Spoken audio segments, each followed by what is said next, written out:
Nama Dokter Karissa Grani. Titelnya apa ya? Lupa deh. MMAAK. MMAAK. Ya. Dokter Karissa Grani. Dokter Gigi Karissa Grani MMAAK. Dokter Gigi Karissa Grani MMAAK. Oke. Bismillah, kita siap ya. Bismillahirrahmanirrahim. Semoga acara kita lancar.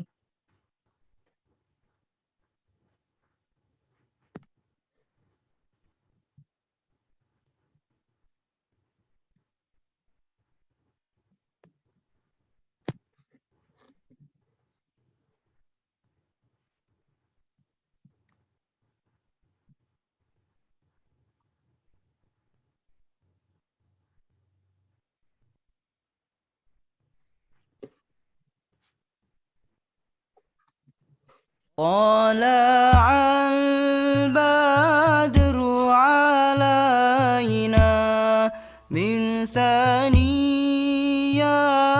الوداع وجب الشكر علينا ما دعا لله داع.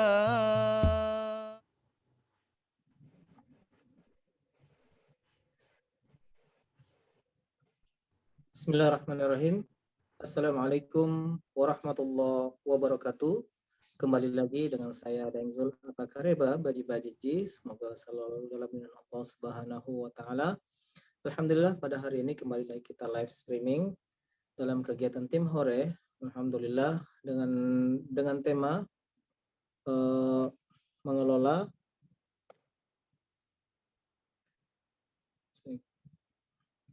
ya. Dengan tema ini, mohon maaf.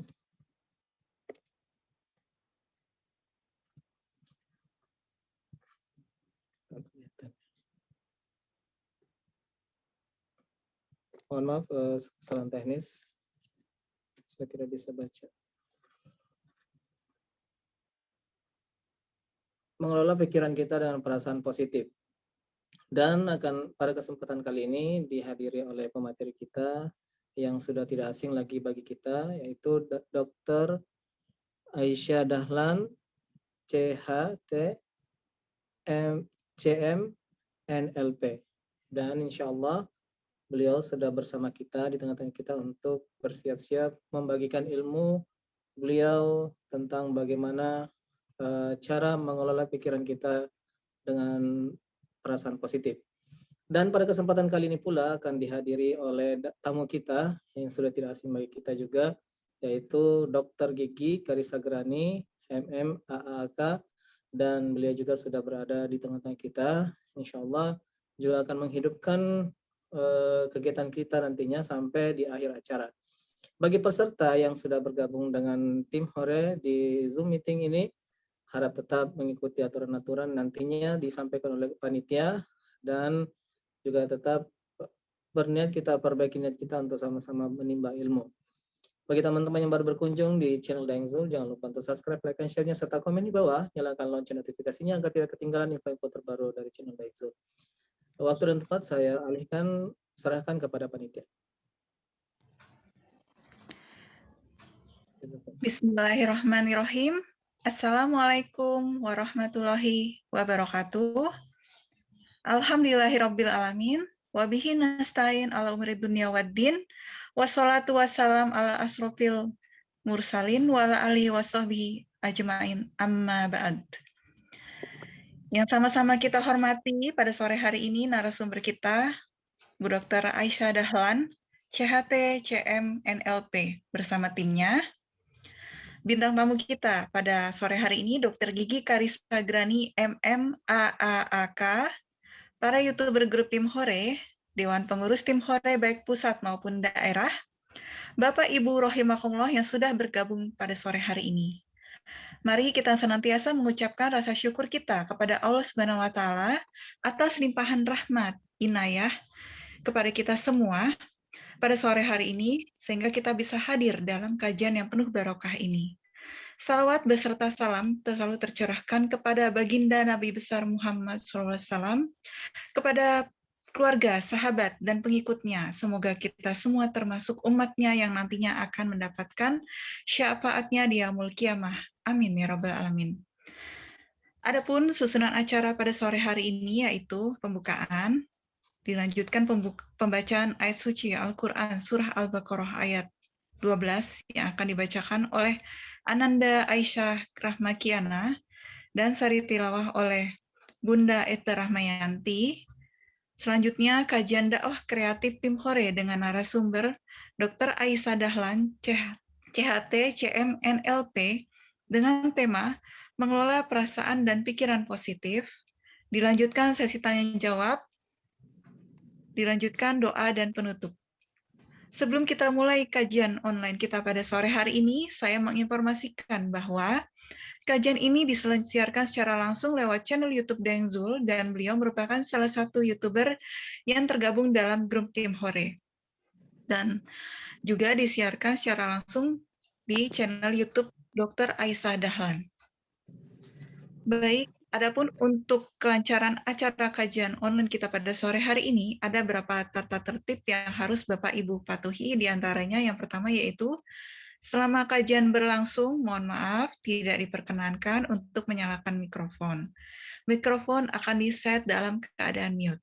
Yang kedua, pertanyaan yang terkait materi kajian disampaikan pada sore hari ini bisa ditanyakan secara langsung via Zoom chat.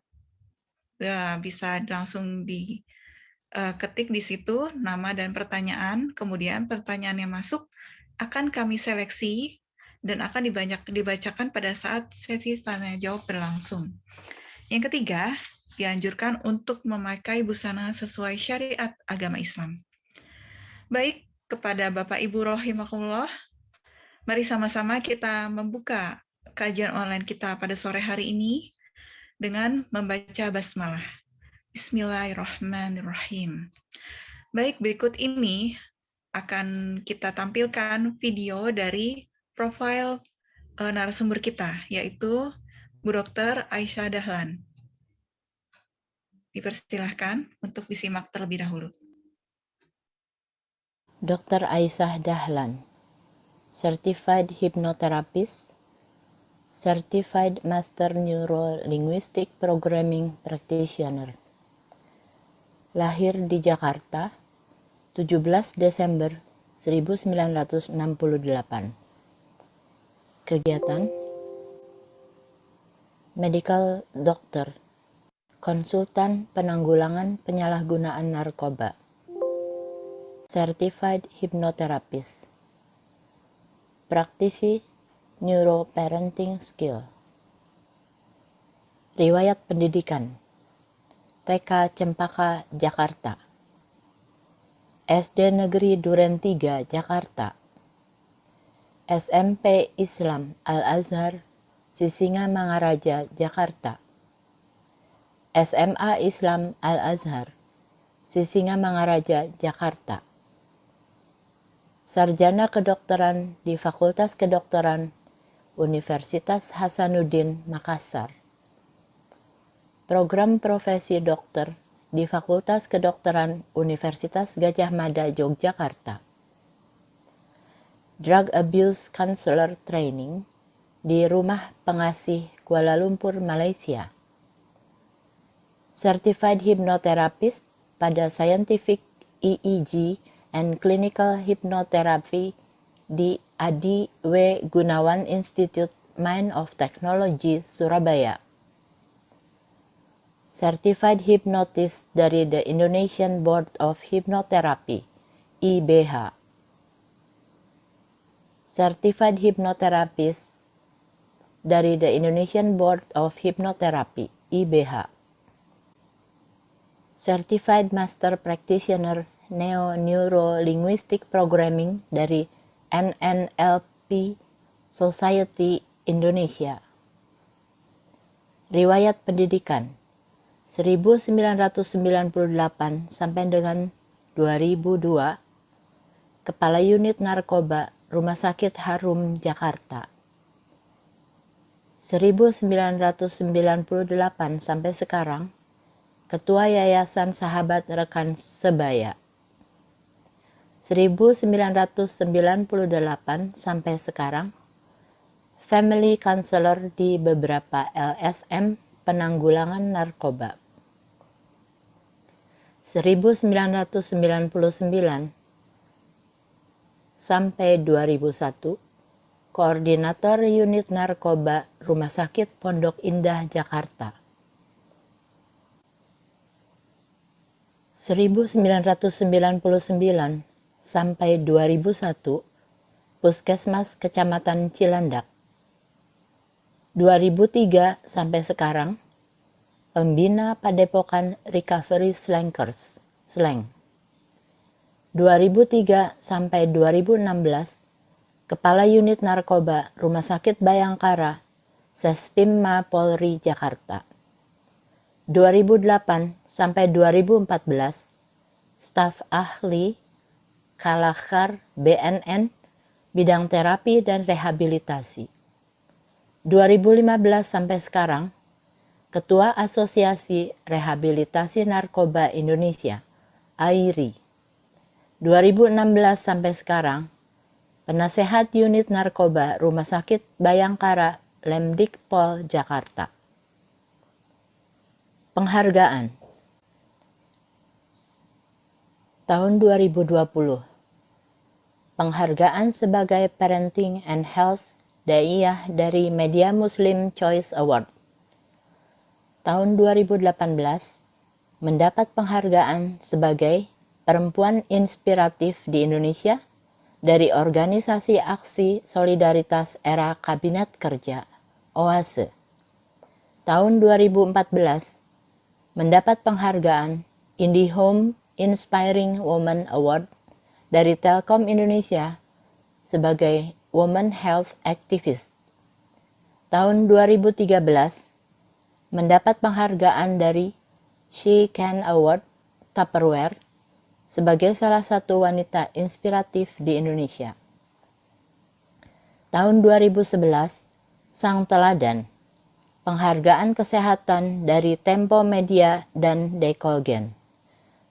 Tahun 2009, penghargaan Prestasi Insan Anti Narkotika, PITA, dari Gerakan Rakyat Anti Madat, GERAM.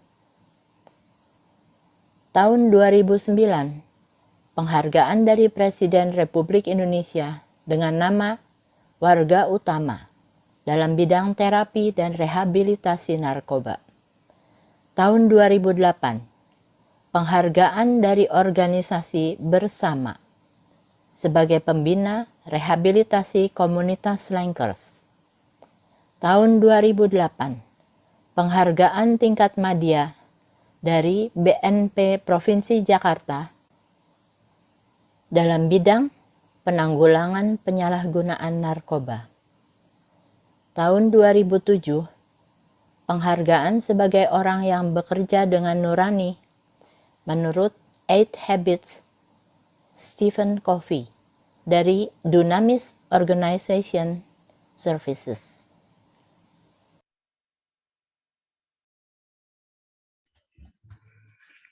Baik, acara selanjutnya yaitu pembacaan ayat suci Al-Quran, Surah Al-Hujurat ayat 12 yang akan dibacakan oleh Ananda Aisyah Rahmakiana dan sari tilawah oleh Bunda Ete Rahmayanti. Tapi sebelumnya kita bacakan terlebih dahulu profil dari Ananda Kiana. Nama Aisyah Rahmakiana, umur 9 tahun, tanggal lahir 22 Mei 2012, putri kedua dari Bunda Ete Rahmayanti dan Bapak Anton Setiawan Darnado, kelas 4 SDIT Buah Hati Islamic School 2 Jakarta. Prestasi yang sudah diraih diantaranya peserta Hafiz Indonesia 2022 RCTI, juara 1 MHQ Alikfest, juara 3 MHQ NOC 2022, juara 3 MHQ Kesfirah, juara 1 MHQ Bumi Al-Quran, juara 6 MHQ Yayasan Syekh Ali Jaber, juara 2 MHQ Yayasan Ar-Rahman se-Jakarta Timur, Juara 1 MHQ KQPP, Komunitas Quran Peduli Palestina. Baik, kepada Ananda Aisyah Rahmakiana, dipersilahkan. Assalamualaikum warahmatullahi wabarakatuh. A'udzu billahi minasy syaithanir rajim. Bismillahirrahmanirrahim. Ya ayyuhalladzina amanu jatanibu katsiran minadh-dhann inna ba'dadh-dhanni ismun wa la tajassasu wa la yaghtab ba'dukum ba'dha ayuhibbu ahadukum an ya'kula lahma akhihi maitan fakarihtumuh wattaqullaha innallaha tawwabur rahim. Shadaqallahul azim. Aku berlindung kepada Allah dari godaan setan yang terkutuk. Dengan nama Allah yang Maha Pengasih, Maha Penyayang. Wahai orang-orang yang beriman, jauhilah banyak dari prasangka. Sesungguhnya, sebagian prasangka itu dosa. Dan janganlah kamu mencari-cari kesalahan orang lain. Dan janganlah ada di antara kamu menggunjing sebagian yang lain. Apakah ada di antara kamu yang suka memakan daging saudaranya yang sudah mati? Tentulah kamu merasa jijik. Dan bertakwalah kepada Allah. Sungguh, Allah Maha Penerima Taubat, Maha Penyayang. Maha benar Allah dengan segala firman-Nya. Wassalamualaikum warahmatullahi wabarakatuh. Waalaikumsalam warahmatullahi wabarakatuh. Jazakumullah khairan. Saya ucapkan kepada Ananda Aisyah Rahmakiana dan Bunda Eta Rahmayanti. Alhamdulillahirrabbilalamin.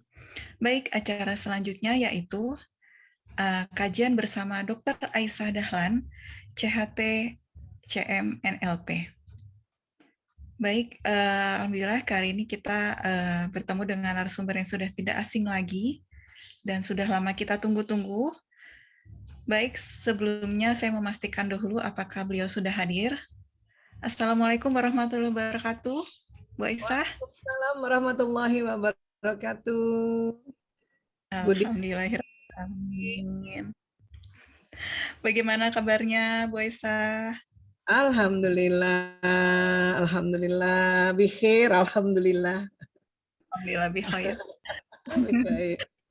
Alhamdulillah. Semoga Bu Aisyah sekeluarga selalu di dalam lindungan Allah Subhanahu wa taala dan Ya selalu Allah. sehat walafiat. Amin ya rabbal alamin. Amin ya rabbal alamin. Masya Allah. Senangnya didoakan. Alhamdulillah Allah Taala pertemukan kita dengan Bu Aisyah pada sore hari ini dan bisa memberikan ilmu kepada kami semua di sini. Namun sebelumnya untuk Bapak Ibu yang hadir, dipersilakan untuk mencatat karena Nabi pernah berpesan, ikatlah ilmu dengan tulisan. Baik, kepada Bu Aisyah, langsung saja Ibu, saya persilakan. Tafadholi. Bu Aisyah. Ya, baik. Saya sebentar ya, cek suara dulu. Iya, 1 2 3 3 2 1, aman suara Bu Dini? Alhamdulillah aman. Ya? Aman ya, insya Allah, alhamdulillah. Ya, baik. Ini nanti saya akan kontak-kontakan terus dengan Bu Dini nih ya, supaya kita tahu karena jarak jauh nih, Masya Allah. Baik, Bismillahirrahmanirrahim. Assalamualaikum warahmatullahi wabarakatuh. Alhamdulillahirrabbilalamin. Wassalatu wassalamu ala asyrafil anbiya'i wa mursalin wa ala alihi wa sahbihi ajmain amma ba'du. Alhamdulillah kami diundang oleh Masya Allah ini apa istilahnya tim hore gitu ya. Masya Allah seru banget Ibu Dini. Ya Allah. Kemudian kami diinfokan hari ini berkumpul komunitas penggemar YouTuber dan perindu Baitullah, Masya Allah. Ini sahabat-sahabat Villa ada di Mekah, Madinah, Jeddah, ada di Tokyo, Kairo, dan karena juga dibuka untuk umum, tentu seluruh dunia tentu ada, dan di Indonesia juga ada ya. Yang saya hormati founder komunitas Bung Hasibuan yang saat ini ada di Mekah ya. Alhamdulillah. Aduh kami rindu banget ke Mekah nih Bung. Karena 2 tahun ya, 2 tahun tidak bisa ke sana, Masya Allah. Kemudian yang saya hormati juga Ibu Angke, ya Siti RH. Oh Ibu di Jakarta ya Bu? Bersama Bu Dini juga ya, Bu Dini Komariati di Jakarta. Dan juga mungkin hari ini hadir teman sejawat Ibu Dr. Gigi Karissa dan seluruh sahabat-sahabat Villa yang hadir hari ini. Masya Allah, Alhamdulillah. Baik, hari ini panitia mengamanahkan tentang topik yang saat ini sedang banyak yang memilih ini ya, yaitu mengelola pikiran dan perasaan menjadi pikiran dan perasaan positif ya, dari negatif ke positif gitu ya. Nah, tentu ya saya yakin sahabat-sahabat Villa sudah sering juga mendengarkannya atau bahkan sudah melakukan pengelolaan ini ya, sadar atau tidak sadar ya. Untuk itu saya izin hari ini bercerita atau sharing tentang mengelola pikiran dan perasaan dari tinjauan neuropsikologi ya. Jadi untuk itu saya izin terlebih dahulu kepada Bung Hasibuan, Bu Angke, Bu Dini dan seluruh sahabat Villa, saya pakai slide ya supaya lebih memudahkan ya. Baik, untuk itu saya izin dulu ya Bu Dini untuk share screen terlebih dahulu dan tolong infokan ke saya apakah gambarnya sudah terlihat atau belum. Sudah terlihat kan? Sudah terlihat, alhamdulillah. Iya, kita kontak-kontak, kita chat-chattingan aja ya Bu Dini ya supaya nggak sunyi ya. Aduh. Baik, mengelola pikiran dan perasaan positif ya. Sebetulnya pikiran ini, apa sih pikiran ini? Di Kamus Besar Bahasa Indonesia, pikiran ini diartikan hasil berpikir atau memikirkan ya. Ia, ini contoh ya, contoh kata kalimatnya, ia pandai menangkap pikiran dan perasaan orang lain. Nah, ada yang kayak gitu artinya nih ya, ceritanya ya. Kemudian ya diartikan juga ingatan atau diartikan juga akal. Ya, saya mendapat pikiran, oh saya mendapat akal ya, ceritanya gitu nih. Kemudian angan-angan atau gagasan. Ya, saya mendapat pikiran baru, oh gitu kan, saya mendapat gagasan baru. Nah, bisa juga begitu artinya. Diartikan juga ya, maaf, niat atau maksud. Ini sering pada kalimat nggak ada pikiran saya bahwa saya akan berhenti sekolah, misalnya gitu. Jadi maksudnya nggak ada maksud atau niatan saya mau berhenti sekolah, misalnya. Atau bisa juga menjadi bingung, ya, pikiran berkecamuk. Atau bimbang ragu, pikiran bercabang, atau ya pikiran buntu. Wah, ada istilah gitu ya di dalam keseharian kita, atau artinya tidak dapat berpikir lebih lanjut atau tidak dapat menemukan jalan pemecahan masalah. Ini arti pikiran di Kamus Besar Bahasa Indonesia. Nah, kalau perasaan ya, ini adalah hasil atau perbuatan merasa dengan panca indera. Ya. Makanya sering dipakai kalimat bagaimana menurut perasaanmu gitu. Badan saya panas, oh, berarti itu di badan ini terasa panas ya, ditangkap oleh panca indera ini. Ya. Atau diartikan rasa atau keadaan batin sewaktu menghadapi sesuatu atau merasai. Bekerja dengan perasaan gembira. Nah itu juga ya rasa atau pada saat kita menghadapi sesuatu ya. Kemudian juga kesanggupan untuk merasa atau merasai. Sangat tajam perasaannya. Nah, ini diartikan kesanggupan untuk merasakan ya. Diartikan juga pertimbangan batin atau kolbu atas sesuatu pendapat ya. Menurut perasaanku atau pada perasaanku itu tidak benar. Nah, itu kalimat-kalimatnya sering yang kita dengarkan ya. Jadi banyak sekali sebetulnya penggunaan kata pikiran dan perasaan dan juga artinya sedemikian banyak juga ya, lebih dari satu ternyata. Nah, sekarang kalau arti pikiran dan perasaan di ilmu ya neuroscience atau ilmu tentang otak, ini rupanya ya, pikiran perasaan itu adalah bagian fungsi otak dan kolbu yang dipengaruhi oleh emosi. Ya.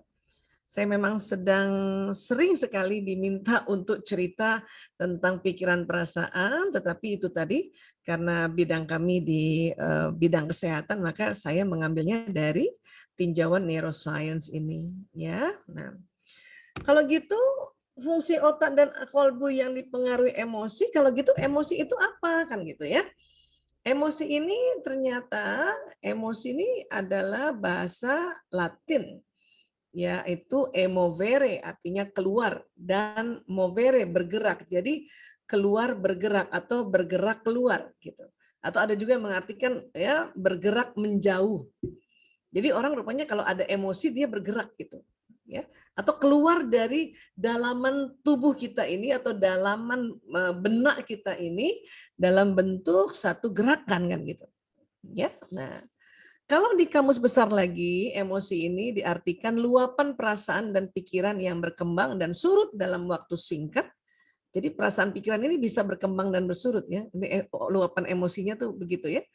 Atau keadaan dan reaksi psikologis dan fisiologis seperti kegembiraan, kesedihan, keharuan, dan kecintaan, atau juga diartikan keberanian yang bersifat subjektif. Ya, ini emosi kembali kita bahas dari Kamus Besar Bahasa Indonesia. Sebetulnya apa keuntungannya pada saat kita belajar atau mempunyai kecerdasan ya emosi atau emotional intelligence? Rupanya emotional intelligence ini digadang-gadang ya beberapa ya dekade ini dikarenakan emotional intelligence ini adalah kemampuan seseorang dalam menggunakan dan memahami emosi, baik emosi orang lain maupun emosi diri sendiri. Ya. Dengan tujuan meningkatkan kesehatan fisik dan mental serta mengharmoniskan hubungan komunikasi. Orang IQ-nya tinggi, emotional intelligence-nya rendah, itu terkadang sering ada friksi atau ya konflik dengan komunikasi antar ya sesama di lingkungannya ini kan gitu. Jadi penting banget ternyata emotional intelligence juga ya. Dan nantinya berikutnya nanti ada lagi spiritual intelligence, adaptational intelligence gitu. Hanya hari ini kita fokuskan kepada emotional intelligence dalam rangka tadi kita bicara mengelola pikiran dan perasaan ya. Baik, jadi kalau kita bicara otak, alhamdulillah ya Allah ciptakan otak manusia, ada otak besar, ada otak kecil, ada batang otak yang nanti bersambung ini masuk ke tulang belakang ya. Buat teman-teman sejawat dokter, dokter gigi, para perawat dan para profesi yang berkaitan dengan kesehatan itu tentu belajar tentang otak ya. Nah, otak ini ya ada apa sih di dalam otak ini gitu? Kenapa bicara soal emosi? Rupanya di dalam otak itu, di tengah otak ada satu sistem yang sering disebut the limbic system atau sistem limbik. Inilah sistem yang mengatur emosi. Dia ada di tengah otak memang. Semua manusia ada limbik sistemnya. Bahkan hewan golongan mamalia juga punya limbik system. Maka limbik system ini sering disebut mammalia's brain, otak mamalia. Ini. Inilah maka mengapa dalam Al-Quran Allah berkali-kali ingatkan kita hati-hati, derajat kita ini bisa lebih rendah dari derajat binatang ya. Ternyata memang Allah yang menciptakan suatu sistem yang disebut limbic system. Sistem ini juga ada pada hewan mamalia, walaupun tentu lebih sederhana pada hewan mamalia. Ya. Dan nanti kita akan melihat ya bahwa ya kalau kita lihat ya ini otak besar. Kalau dibuka ini otak besar, di dalamnya ada cerebellum atau otak kecil. Nah, inilah limbic system ini. Jadi otak mamalia. Bersambung dengan batang otak, ini sering disebut juga otak reptil. Jadi ya kita bisa bayangkan sahabat Villa, di otak manusia itu ya otak binatangnya lengkap, ya mamalia dan reptil. Dan di tengah otak lagi. Ya. Inilah mengapa kita memerlukan cara lagi pendekatan untuk belajar mengenai otak yang di dalam otak tadi itu, yaitu otak emosi. Ya. Beberapa ilmuwan yang belajar atau meriset tentang emosi mengatakan bahwa setelah kita tahu lokasi tentang otak emosi, yaitu di tengah otak ini, seperti ini, saya ulang lagi ya, seperti ini, ya. Dan kemudian kita tahu dia berlanjut juga dengan batang otak atau otak reptil. Ternyata pendekatan untuk bisa mempelajari soal emosi ini yang mempengaruhi pikiran perasaan ini, yaitu belajar tentang jenis-jenis emosi. Ya. Nah, jenis emosi beragam. Kita ambil jenis emosi yang ini, ya ada 10 kurang lebih, ini beragam ya. Jadi ada 6 yang nuansa frekuensinya negatif dan ada 4 yang frekuensinya positif. Ya. Ini ada di otak kita semuanya. Mamalia lebih sederhana. Jadi mamalia ini ya kalau otak emosi anak belum balik ya itu sama dengan mamalia. Dia jenisnya sedih, takut, marah, senang. Itu aja kalau mamalia sebetulnya. Ya.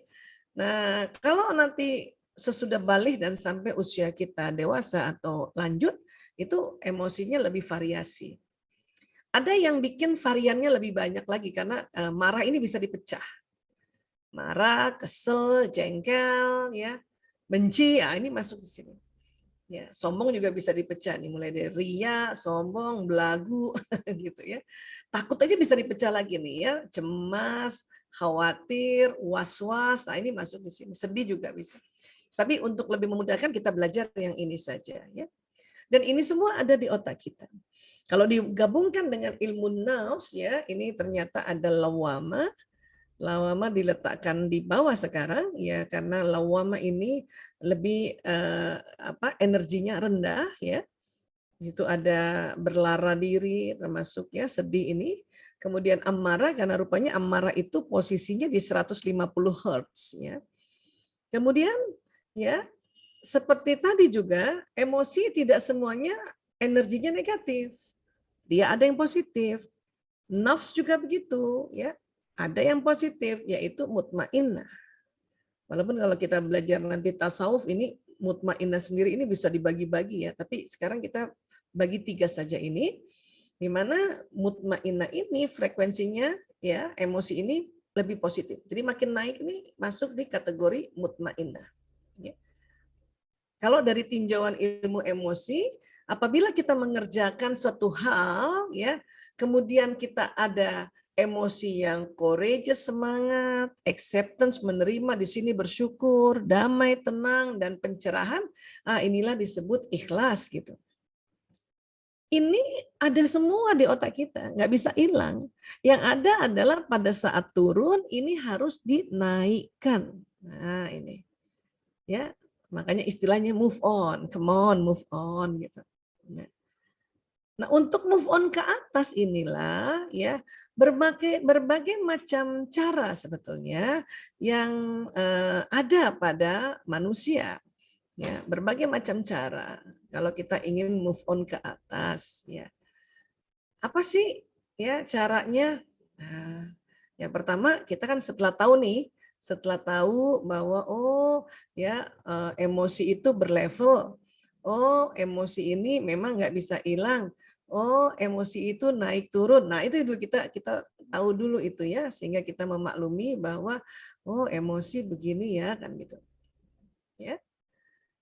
Nah, kemudian supaya kita bisa naik ke atas, memang ada cara umum yang Allah ciptakan juga pada mekanisme diri manusia itu, yaitu adalah ya allowing atau nafas dalam. Take a deep breath, ya. Napas dalam, tarik napas panjang, buang, napas panjang, buang, gitu ya. Nah, ini sebetulnya cara umum yang alami yang Allah berikan, dan ini bisa dilakukan oleh siapa saja, anak-anak kah, dewasa, lansia kah, ya, orang apa saja, negara mana saja, agama apa saja, karena ini adalah mekanisme fitrah atau alami. Hanya para ahli manajemen emosi mengatakan kalau kita melakukan teknik allowing ini, ada baiknya kita membayangkan sewaktu ya kita mengeluarkan nafas kita, ya yaitu oksigen, keluarkan juga bayangkan energi marahnya keluar gitu. Atau energi sedihnya, energi takutnya, tapi bentuk energi saja. Dan bayangkan ya tertanam di tanah. Nah, ini namanya teknik ya visualisasi gitu. Karena kalau rumah emosi dia nggak bisa hilang, dia ada di sini. Ya. Tapi energinya itu bisa dibuang. Makanya kalau banyak ya penyair dulu ya kuburkan marahmu kan gitu istilahnya. Ini teknik-teknik yang umum gitu. Namun kita di dalam ya tuntunan kita ad-dinul Islam ini banyak cara yang Allah ajarkan ya. Pertama yaitu ya termaktub di surat Al-Baqarah ayat 152 ya. Bismillahirrahmanirrahim. Fazkuruni azkurkum washkuruli wala takfurun ya. Maka ingatlah kepadaku, aku pun akan ingat kepadamu. Ya, bersyukurlah kepadaku dan janganlah kamu ingkar kepadaku. Jadi betul-betul rupanya untuk kita mau menaikkan level emosi ini ya, kita diminta untuk memang ingat Allah. Itulah pada saat kita kesel atau marah, kita ingat Allah ya. Kita beristighfar nih waktu turun gitu ya, astagfirullahaladzim, astagfirullahaladzim, astagfirullahaladzim, supaya nanti naik kita. Naik ya sebut Allah. Pada saat turun ditakut gitu ya, kita istirja innalillahi wa inna ilaihi rajiun. Ya, berulang kali dia akan naik dan akhirnya masuk ke mutmainnah kembali. Dan pada saat di atas ini tidak terus-terusan di atas, ya kita lagi tenang-tenang, lagi damai, dapat kabar ya keluarga ya meninggal atau ya kabar yang duka dan sebagainya. Ini bisa melorot turun ini. Masuk ke takut atau ke sedih. Maka sering badan kita lemes banget ya. Lemes banget gitu ya. Nah, ini yang sering terjadi nih di tubuh kita kalau kita selama ini tiba-tiba ya kayaknya badannya tuh lunglai ya. Bu Dini pernah nggak lagi tenang-tenang dapat berita yang menyedihkan, takut tuh kayaknya badan lunglai gitu, Bu. Ya, kaki itu rasanya iya karena turun ini Bu. Frekuensi tubuh bayangkan dari 600 turun 100. Ya, ini kalau nggak pegangan tuh bisa jatuh itu. Bisa kayaknya lemas banget itu ya. Saya aja kemarin ya dengarkan kabar yang meninggal lah atau ada anak teman yang hilang lah dan sebagainya. Duh itu langsung lemes banget ya Allah gitu ya. Maka disinilah kita ya harus ingat Allah. Kita istirja innalillahi wa inna ilaihi rajiun. Dan tentu jangan cuma sekali, kita ulang-ulang karena supaya naik ke atas, naik ke atas, naik ke atas, naik ke atas ya. Seperti itu gitu. Karena ya kemudian kita kalimat-kalimat zikir lainnya kita gunakan lagi ya Allah la haula wala quwata illa billahil aliyil azim, naik ya naik. Ya Allah, ya Allah, ya Allah, ya Allah, ya Allah, naik lagi ke atas, Masya Allah gitu. Ya. Ini yang nanti membuat kita ya tanpa terasa kembali naik ke nafsu mutmainnah, kembali lagi ikhlas gitu. Nah, ini ya, ini pendekatan sebetulnya bagaimana cara kita mengenal emosi atau manajemen emosi seperti itu, ya. Nah, kemudian dari otak ke badan itu ada sistem saraf, ya, sistem saraf yang jalan di tulang belakang, dari tulang belakang jalan ke seluruh tubuh. Sistem saraf ini kalau kita mau analogikan secara populer itu kayak kerjanya kabel listrik, Bu Dini. Dia jalan listrik di sini. Oh, ya. Karena di otak kita memang kerja listrik sebetulnya ini ya. Neurotransmitter di otak ya keluar ya membuat peristiwa fisika dari kimia ke fisika bentuknya listrik kan listrik ini. Ya, listrik. Yang jalan apa? Pesan. Pesan apa? Ya pesan di otak kita. Termasuk tadi pesan emosi. Marah misalnya, ini jalan nih marah, maka badan ini bergerak melakukan ya marah tadi, minimal mata melotot Bu, ya gitu. Atau mungkin zaman dulu anak ya orang tua ya, saya nggak tahu ya sekarang ya mudah-mudahan nggak ada marah sama anak tangan mencubit ya memukul, wah pokoknya itulah maka tadi emosi tadi, emovere tadi bergerak, nah itu karena memang badan kita bergerak kalau ada emosi gitu. Ya, nah karena dia jalan. Nah, tapi selain pesan emosi yang jalan, tentu isi otak. Maka kita perlu isi otak kita di sini. Perlu kita isi akal kita. Ya, kalau nanti kita belajar definisi akal dari para ulama, nanti kalau diterapkan di ilmu neuroscience itu nanti akal itu yang bagian depan. Nanti kita lihat ya lebih detailnya lagi ya. Tapi itu tadi akal ini harus diisi memang. Diisi tuntunan-tuntunan, diisi prinsip-prinsip hidup kita, ya. Makanya kita perlu belajar, perlu taklim, ya, perlu mendapatkan nasihat, perlu ya mengaji dan mengkaji, apalagi itu nomor 1 supaya isi otak ini jalan di badan sehingga membentuk perangai, membentuk perilaku, membentuk akhlak. Itu pentingnya kita belajar, ya. Nah, selain itu apa yang diucapkan itu akan jalan juga ke sistem saraf. Dia akan naik ke otak dan naik juga jalan ke badan kita. Ya, apa yang kita lihat, apa yang kita dengar, apa yang kita hidup. Nah ini. Ya, jadi saya ini bertahun-tahun ini mensosialisasikan ilmu tentang neuroscience yang secara populer Bu Dini supaya lebih mudah ya. Karena kalau bicara asli tentang otak dan sistem saraf itu bersemester-semester ya. Tetapi apa yang kita lakukan harus tahu bahwa itu jalan di badan kita. Untuk itu, ya dalam Islam setiap kita ingin melakukan sesuatu, kita diminta baca ya basmalah agar ya bismillah yang kita lafazkan jalan di badan kita. Gitu, jalan. Bismillahirrahmanirrahim. Dengan nama Allah yang Maha Pengasih lagi Maha Penyayang ya. Ya jalan nanti.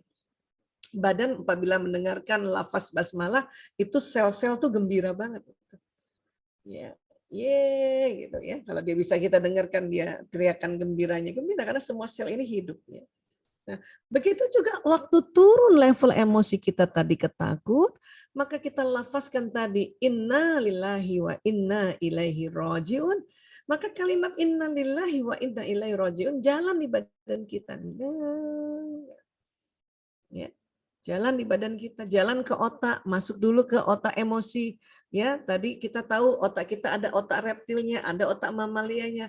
Kalimat innalillahi wa inna ilaihi rajiun itu membuat kalimat ini jalan ke otak dulu sehingga batang otak dan otak emosi tadi yang tadinya tegang, level emosi turun, ini bisa rileks kembali, naik dia level emosi ke atas. Ya. Dan juga ya kalimat-kalimat yang kita lafazkan itu jalan di badan kita. Ya.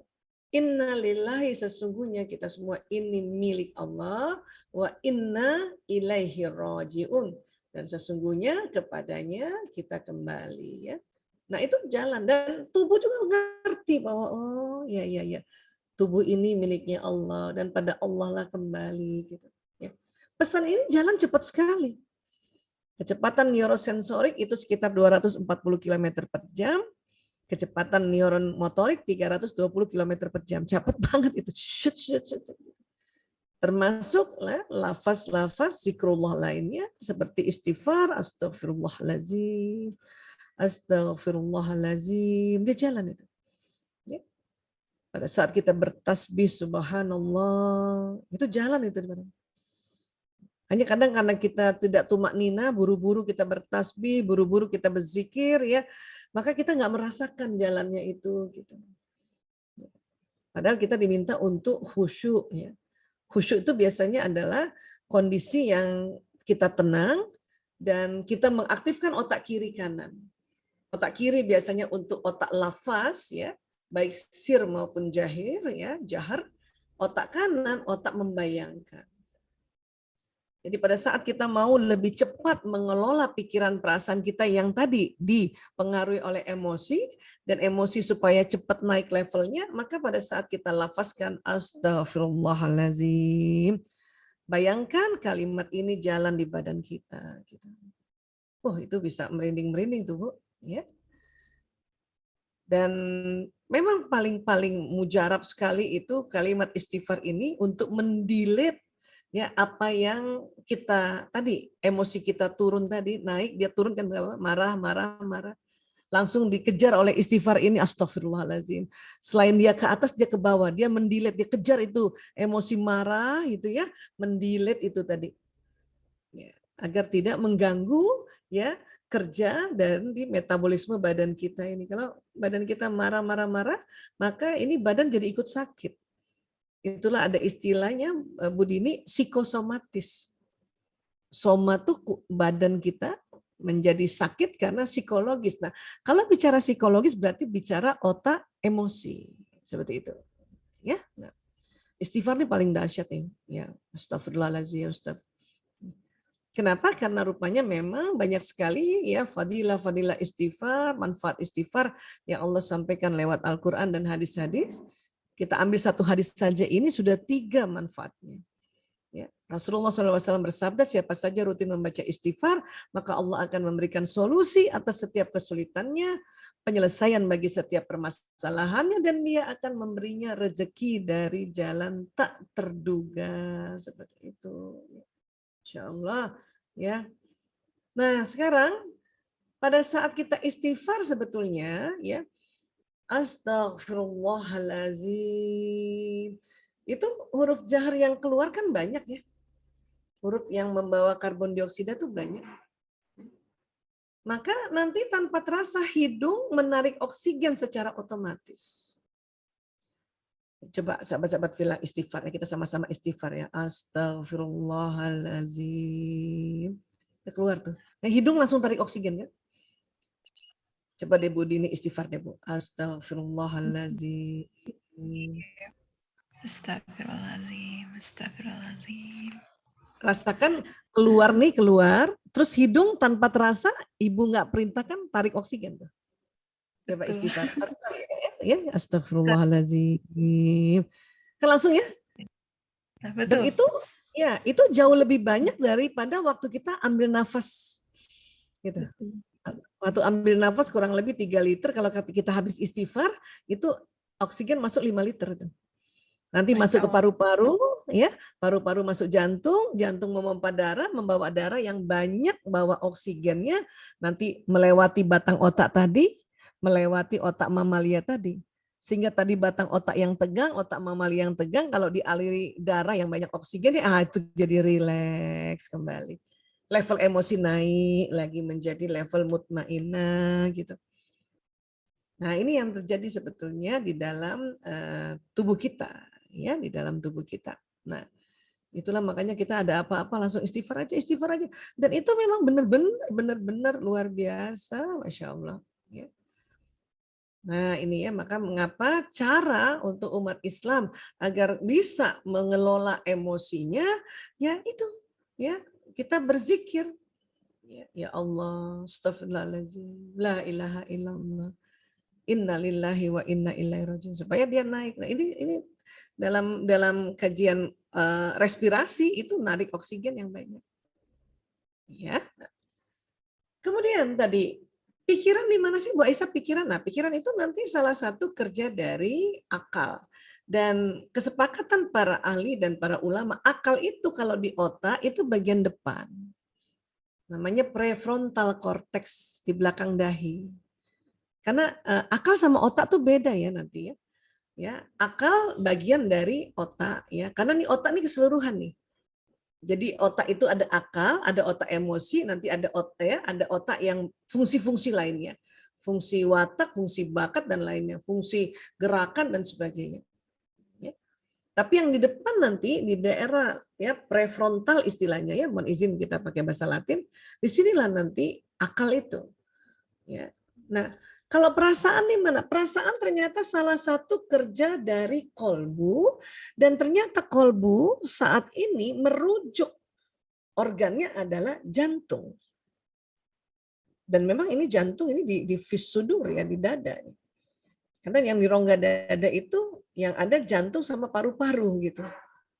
Ya, jantung. Dan ini juga banyak sekali sekarang penelitian, terutama yang dari Institute of Hermet, ya, institut yang memang dikhususkan meneliti tentang kolbu, ya, itu kerjasama UK dan Saudi Arabia itu, HeartMath, ya. Nah, dan emosi di sini. Jadi tadi, ya, kita tahu bahwa emosi ini mempengaruhi pikiran juga, mempengaruhi juga perasaan lewat jalur sistem saraf dan juga jalur pembuluh darah. Itulah maka mengapa kalau kita bilang mengelola pikiran dan perasaan harus kenal dulu juga yang namanya emosi ini. Ya, tadi dengan simple kita belajar emosi.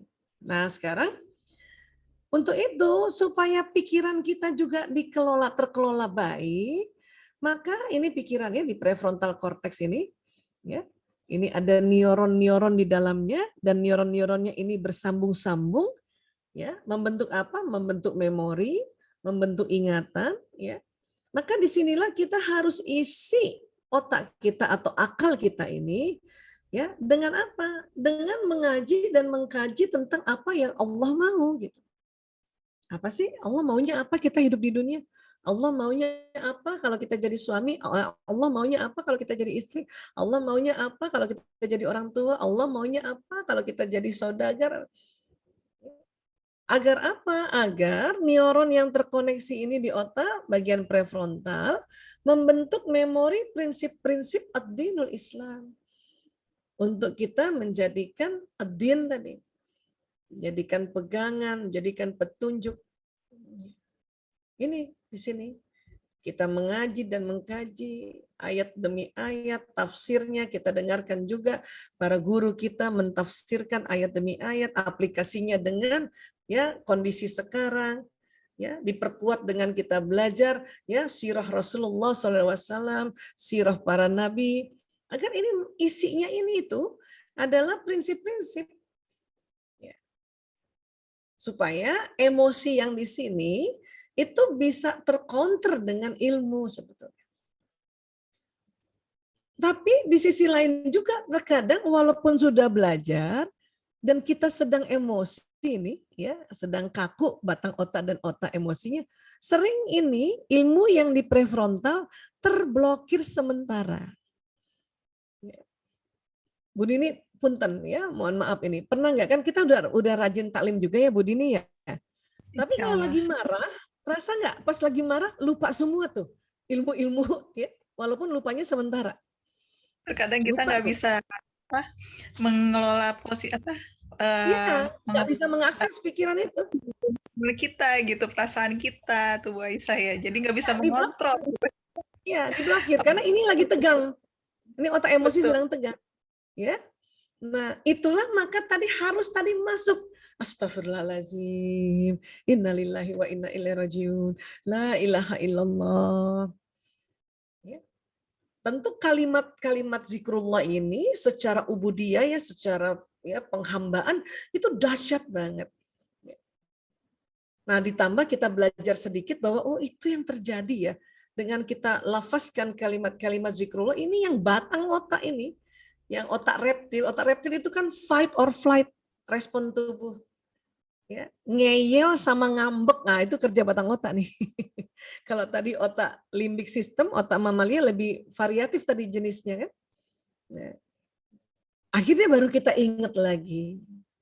Kesel sama suami, ya. Kalau kita kesel sama suami, kita susah ingat kebaikan suami. Betul Bu Dini? Ini punten nih, tanyanya Bu Dini terus. Iya, karena ini terblokir, hang. Karena memori-memori kebaikan tuh ada di sini. Malah yang teringat itu memori tentang kesedihan, kemarahan. Nah, itu kerja ini, amigdala namanya. Karena amigdala termasuk dari limbik sistem, otak emosi. Ya.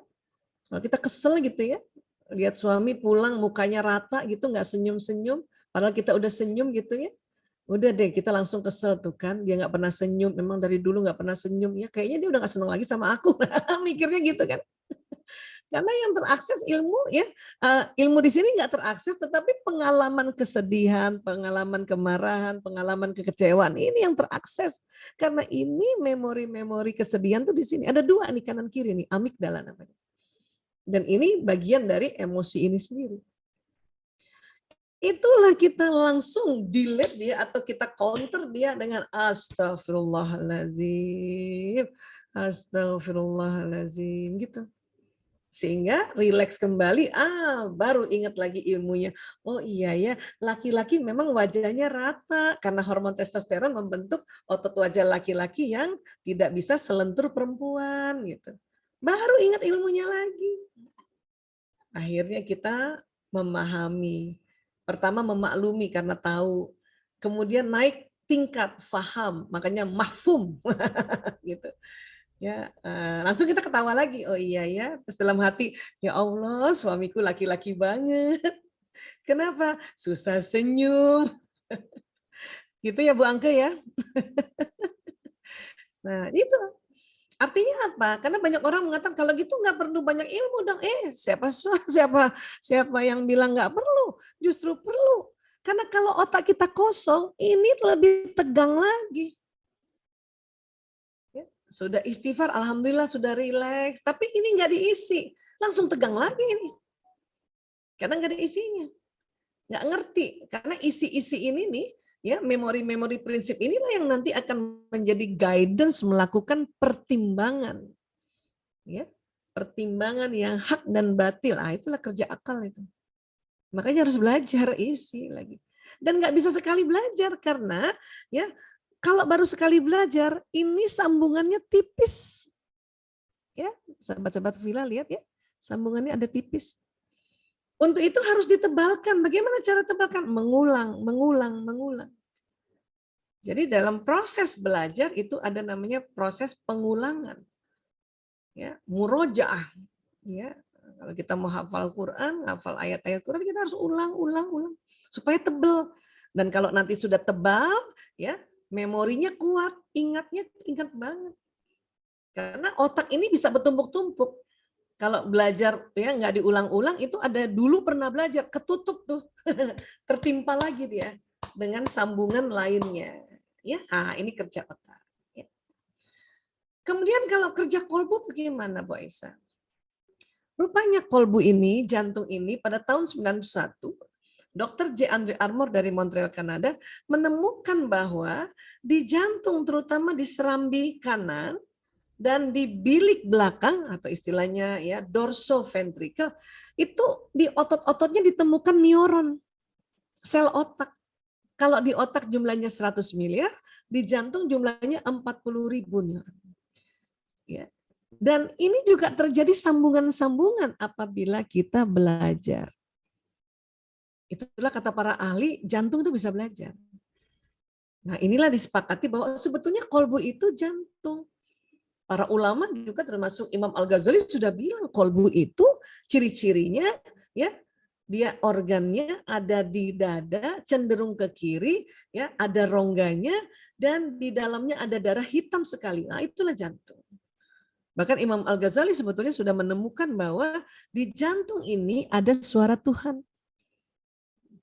Terutama di bagian serambi kanan. Hanya dulu memang belum ditemukan alat pemindai, tapi Imam Al-Ghazali diberikan ya hidayah oleh Allah, ya petunjuk oleh Allah bahwa itu tuh di jantung tuh kolbu.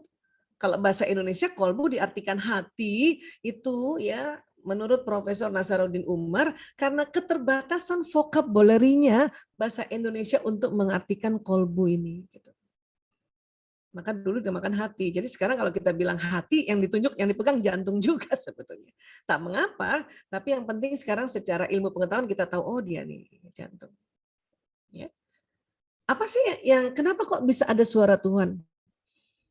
Penelitian di Institute of Hermet tahun 1998 itu mengatakan memang di sini ya di jantung manusia ada patron tipis yang ini sambungan tipis. Dan sudah ada dari awalnya, yaitu apa yang Allah mau. Kesimpulan gampangnya gini nih Bu Dini, ada Al-Quran di kolbu kita. Tapi masih bentuknya patron tipis. Maka ini harus dikaji, mengkaji, agar menjadi tebal. Memang jantung selama ini sebagai pemompa darah ke seluruh tubuh sudah lebih duluan diketahui. Ini juga udah dahsyat banget. Membawa makanan, nutrisi, mineral, vitamin, ya, hormon-hormon, ini udah dahsyat banget ini. Tapi ternyata ditemukan tadi itu mulai sejak 91 ya karena ada alat pemindai, tapi Imam Al-Ghazali sudah menemukan duluan. Di sini di serambi kanan itu ada otaknya jantung istilahnya. Ya. Jadi jantung pun, kolbu pun berakal gitu karena ada neuron di situ. Nah, sehingga pada saat kita mengaji dan mengkaji tersambung di akal kita ya apa yang Allah mau lewat ya Al-Qur'an ini, kemudian dijelaskan lewat Al-Hadis ya, dijelaskan juga seandainya masih kita ya belum tahu, belum sampai pemikiran kita, pemahaman kita karena ini di otak, maka kita melihat jumhurnya para ulama ya. Tetapi bukan hanya di otak saja, di akal saja terjadi sambungan neuron, tapi di kolbu, di jantung, di daerah serambi kanan terjadi sambungan juga. Dan tadi ada porosnya antara jantung ke otak tuh ada poros khusus, Bu Dini, ya Bu Angke ya. Artinya gini, otak kita tuh sering iseng kalau otak. Kenapa? Ada emosi soalnya. Ya. Maksudnya iseng Bu Aisyah, ya itu tadi. Anak sekolah misalnya, udah tahu ujian, disuruh ngerjain sendiri. Ya, masih juga kepengen nyontek itu karena ada emosi. Otak tuh iseng. Nanti kolbu yang bilang, ya memang Bapak Ibu guru nggak lihat, tapi Allah Maha melihat. Itu jantung yang ngomong. Asal jantung memang kita sering ngaji. Inilah namanya suara kolbu, gitu. Atau seorang pedagang, tajirun, ya kan bahasa Arabnya gitu ya, tajirun ya. Kalau anak-anak di Jakarta dulu tajir banget dia gitu makanya ternyata pedagang banget dia kan gitu ya. Nah, itu sering kan saya bikin anggaran belinya harga sangat murah, dijual sangat mahal. Itu kerjanya si akal ini.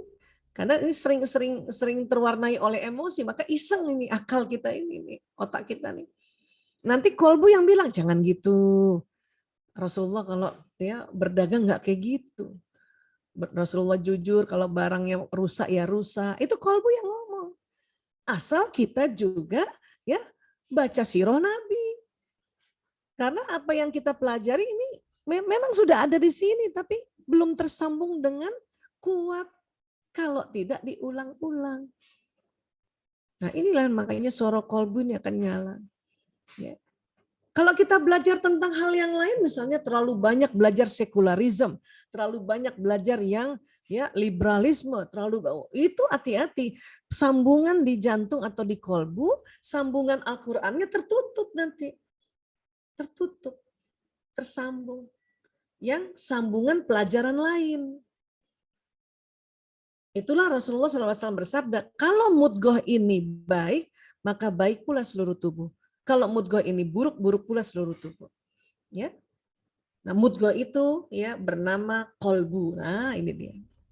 Ya. Nah, ini. Artinya apa? Yang mengelola pikiran, perasaan dan emosi yang ngaji. Wah, kalau begitu Mas saya sudah ngaji Bu Aisyah. Iya, alhamdulillah. Maka ada tim hore, komunitas yang perindu Baitullah. Kan ini mengaji dan mengkaji. Ini benar banget. Karena kita supaya kita rajin memang harus punya komunitas. Kalau sendiri, banyak gangguan kalau kita sendiri ngaji. Ya, maka harus punya komunitas. Iya, memang harus punya komunitas. Walaupun berada di mana sekarang ada teknologi digital. Ya, saya di Jakarta, tepatnya di Rawamangun, bisa ketemu teman-teman yang ada di Makkah, Madinah tadi ya, ada di Kairo, Masya Allah, ada di Tokyo dan seluruh Indonesia, Allahu Akbar. Ya, ngaji aja terus kita ya. Nah, memangnya untuk apa ya kita susah-susah bikin pikiran kita dan perasaan kita itu supaya menjadi positif? Karena bukan hanya untuk kita rupanya. Bisa mempengaruhi sekeliling. Selain lewat perangai tadi, lewat akhlak, apa yang ada di otak kita itu bisa keluar informasinya lewat gelombang. Karena tadi ada listrik di otak. Ada gelombang. Kita duduk sama teman yang pikirannya baik, enak loh Bu Dini, ya Bu Angka ya. Duduk di orang yang pikirannya buruk, aduh nggak enak banget. Padahal dia nggak ngomong loh. Orang itu nggak ngomong. Kenapa? Tervibrasi itu isi pikirannya. Isi prasangkanya tervibrasi. Nah, kalau kita bicara prasangka berarti terdiri dari pikiran dan perasaan. Ya. Anak-anak juga gitu. Anak-anak nih, misalnya ibunya atau bapaknya pikirannya jadi kalut, dia juga ikut-ikutan tuh kalut. Karena terasa. Makanya anak sekarang bilang vibe, vibrasi, vibe ibuku nggak enak banget. Nggak tahu kenapa habis berantem kali sama ayah, misalnya gitu. Ya, karena ini mempengaruhi. Dan ternyata bukan hanya pikiran saja yang mempengaruhi apa? Jantung juga mempengaruhi. Ini penelitiannya di Institute of Harvard. Bahkan jantung lebih kuat lagi. Jantung mempunyai medan elektromagnetik 5.000 kali lebih besar daripada otak. Nah ini. Jantung atau perasaan. Ya, perasaan lebih kuat, Bu. Perempuan juga lebih gampang menggunakan perasaan. Jadi perasaan perempuan itu lebih kuat itu. Ya, dia punya vibrasinya. Jadi kita yang punya vibrasi perasaan ini perempuan nih lebih kuat dia mengirimnya gitu. Ya, karena 5.000 kali. Sehingga kalau perasaan ibu lagi nggak enak, itu anak-anak juga kena walaupun itu anak ada di kamarnya. Memangnya tembus nih Bu Aisyah? Oh iya tembus. Tembus. Loh ini ilmu apa? Loh ini ilmu tubuh, ilmu holistik tubuh. Karena sistem holistik tubuh manusia tuh begini sebetulnya. Hanya yang paling sering kita pelajari di biologi, di kedokteran barat, ini baru yang badan seluler. Ya. Ini pembuluh meridian dan badan bioplasmik ini seringnya dipelajari di kedokteran timur. Tapi sekarang di Amerika, di University kedokteran, itu harus belajar ini sekarang. Karena rugi kalau nggak belajar ini, karena ini ada di tubuh manusia juga. Ya. Nah ini. Loh, untuk apa sih memang keluar sinyal ini?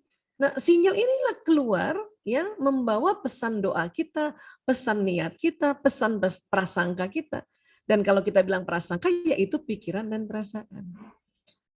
Apakah badan bioplasmik itu ruh? Iya. Tapi bukan hanya ruh saja. Di sini ada nur ya, ada cahaya yang keluar dari tubuh manusia dan di sini juga bisa berkolaborasi antara manusia dan malaikat. Karena kita tahu malaikat Allah ciptakan juga dari nur, cahaya.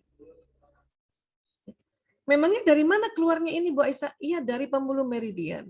Dan pembuluh meridian ini ada di bawah kulit, subkutis. Dari ujung rambut sampai ujung kaki jumlahnya 360. Berputar dia. Kemana putarannya? Ya, berbalik atau bertolak belakang dari arah jarum jam. Jadi ya putaran meridian ini seperti tawaf dan memang bertawaf.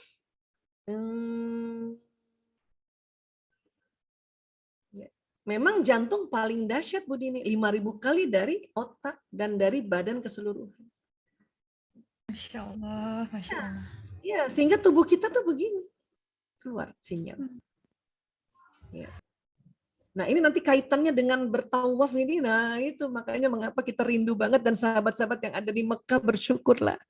Bisa langsung bertawaf sesering mungkin, sahabat-sahabat di Madinah juga, Allahu Akbar. Ya. Karena ya waktu kita bertawaf itu semua pembuluh meridian bergerak dengan cepat. Ya, bergerak dengan cepat ya itu. Membersihkan itu sumbatan-sumbatan di pembuluh. Meridian itu pembuluh energi tapi di bawah kulit. Ya. Digantikan lagi energi yang ada dari mana? Ya, dari bawahnya Ka'bah. Bawahnya Ka'bah itu energi dunia itu. Yang keluar lewat pinggir-pinggir Ka'bah dan paling kuat itu keluarnya di Hajar Aswad. Ya. Nah, ini yang luar biasanya gitu ya. Ini sebetulnya kalau kita bahas ini selain dari ilmu kedokteran, ini ilmu di mana? Ini biasanya bicara tentang fisika kuantum. Pelopornya Albert Einstein. Walaupun mereka ini semua non-muslim, tapi mereka kan ilmuwan ya. Allah kasih petunjuk. Kita yang beruntung nih, ya sebagai umat Islam. Karena penelitian tuh mahal. Ya, udah mahal lama lagi. Allah. Dan kemudian penelitian lainnya salah satunya Richard Feynman. Richard Feynman mengatakan fenomena alam yang berkaitan dengan energi sangat erat kaitannya dengan fisika kuantum. Di mana energi dapat menembus ruang dan waktu.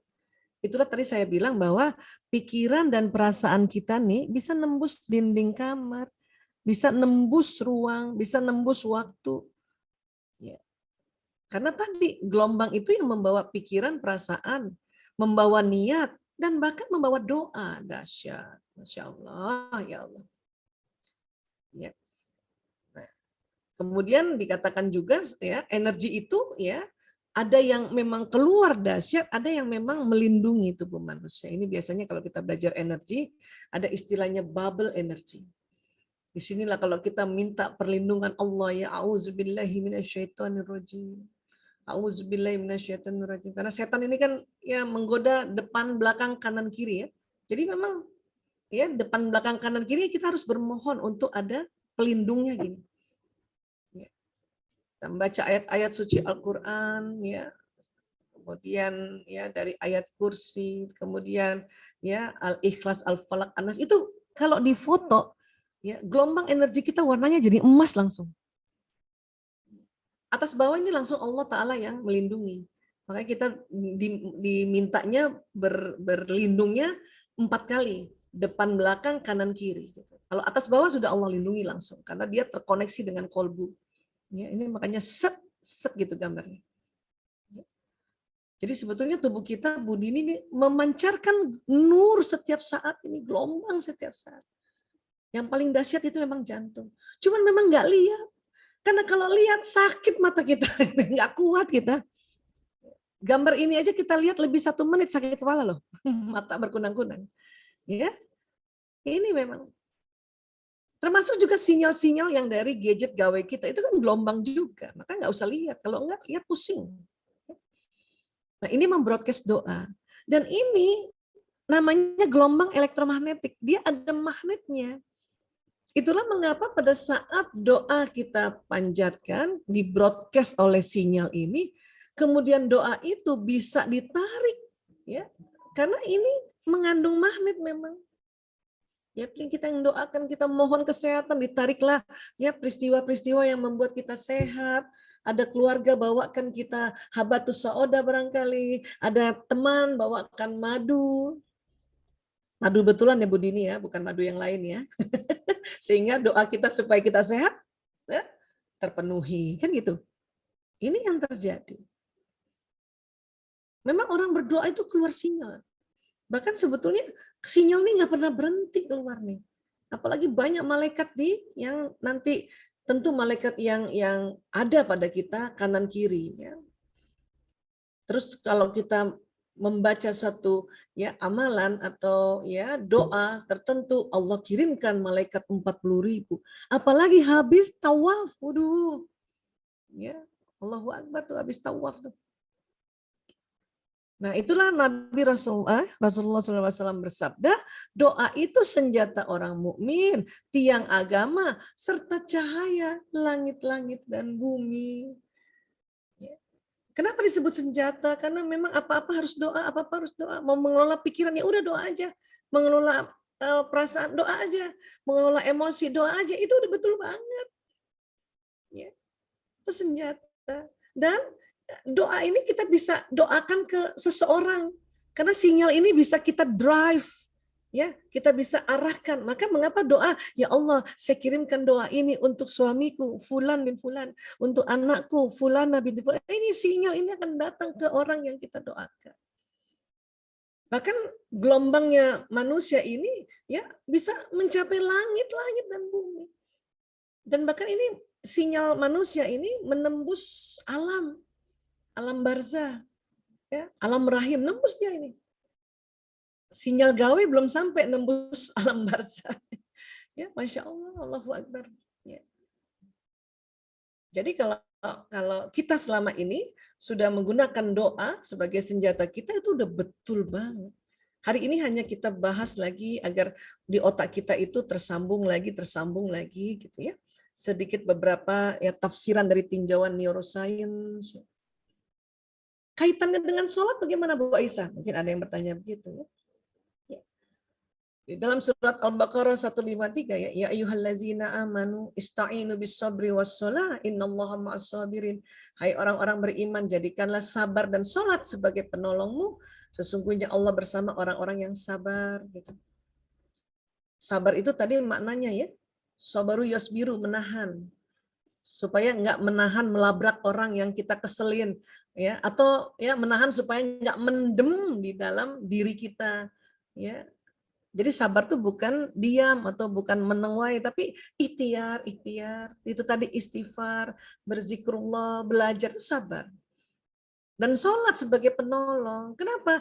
Karena rupanya pada saat sholat itu, waduh luar biasa. Kita nggak sanggup ya. Saya sendiri nggak sanggup cerita tentang manfaat sholat karena begitu banyak luar biasanya. Hanya sedikit saja hari ini saya kupas sedikit ya dalam kaitannya mengelola pikiran perasaan. Sholat diawali dengan kita ya taharah dulu atau kita berwudu dan tayamum. Rupanya dari berwudu dari sisi meridian ini bagian-bagian tubuh kan ini banyak meridiannya ya. Yang kena basuh atau usapan air wudu itu tadi yang tadi gelombangnya jalannya pelan itu jadi ya kenceng jalannya. Maka orang habis berwudu Budini ya itu bercahaya memang. Maka kita habis berwudu disuruh doa. Kita diminta juga jaga wudu supaya apa? Kita di dalam kegiatan-kegiatan waktu kita jaga wudu tuh sinyal tuh panjang. Kita doa untuk kegiatan, lagi mau seminar kita doa untuk lancar. Oh, langsung terbroadcast tuh Allah ya. Gitu. Nah, sholat itu luar biasa. Sholat karena ada gerakan dalam satu rakaat itu gerakannya kalau dijumlahkan 360 dan ini nih putarannya kan 360 kan. Jumlahnya juga dari ujung rambut sampai ujung kaki 360. Maka gerakan-gerakan sholat ini ya kalau dari tinjauan pembuluh meridian ini membuka meridian. Maka orang habis sholat itu dahsyat sinyalnya. Untuk itu juga di dalam gerakan sholat itu ya ada doa, mulai dari takbiratul ihram sampai salam itu doa. Jadi kalau kita bisa lihat kita lagi sholat, sinyal kita tuh berpencar membawa doa yang kita lafazkan, bukan hanya untuk di badan tetapi keluar juga. Keluar. Ya, ini dia ya. Karena itu tadi tanpa rasa kita lakukan gerakan-gerakan ini. Ya. Maka orang habis sholat itu sinyalnya panjang tuh. Disinilah kita mohon ampun, disinilah kita memuji Allah, disinilah kita berdoa. Karena sinyal lagi panjang-panjang dan sinyal bisa di-drive. Doakan pasangan hidup, doakan anak-anak, ya, doakan sahabat, doakan, macam-macam. Itu lagi panjang-panjangnya sinyal. Bahkan sebetulnya mulai tadi misalnya kan kita ya kalau di Jakarta nih tadi sudah sholat zuhur ya 3.15 ya. So, sinyal masih panjang nih. Apalagi kalau belum batal wudhu, masih panjang lagi nih. Ya, sampai nanti menjelang maghrib, sudah mulai sinyalnya ini mulai kendor, mulai menipis. Maka pada saat maghrib, ya azan maghrib itu disuruh kita sholat lagi untuk memperpanjang sinyal lagi. Jadi tubuh kita bagikan di charge. Jadi sholat itu bukan untuk siapa-siapa, memang untuk tubuh kita itu. Kalau ada orang masih lalai dalam sholatnya, rugi sendiri nanti. Sinyalnya nggak panjang. Dan kemudian salah satu dari gerakan sholat yaitu bersujud, ya, nih bersujud nih. Rupanya dengan posisi sujud ini darah nih yang dari jantung itu mengalir ke otak lebih cepat. Ini memang sudah ada pembuluh darahnya, cuman ya di daerah sini nih jarang sekali dialiri darah kecuali posisi sujud. Apa yang dialiri di sini Bu Aisyah? Satu, ini tadi lokasi tadi ilmu dan keterampilan kita tadi, yaitu prefrontal ya, lokasi akal. Akal bukan ini Bu Aisyah, bukan ini mata ini. Di sini rongga mata, ini di sini. Ya, ini di sini kan? Ya. Kemudian apalagi di sini ada, kalau kita belajar ilmu neuroscience, di daerah sini namanya lobus parietal. Di sini ada lokasi watak dan bakat kita. Manusia ini banyak bakatnya yang terpendam. Ya. Jadi pada saat sujud ini nanti darah mengalir ke sini nih.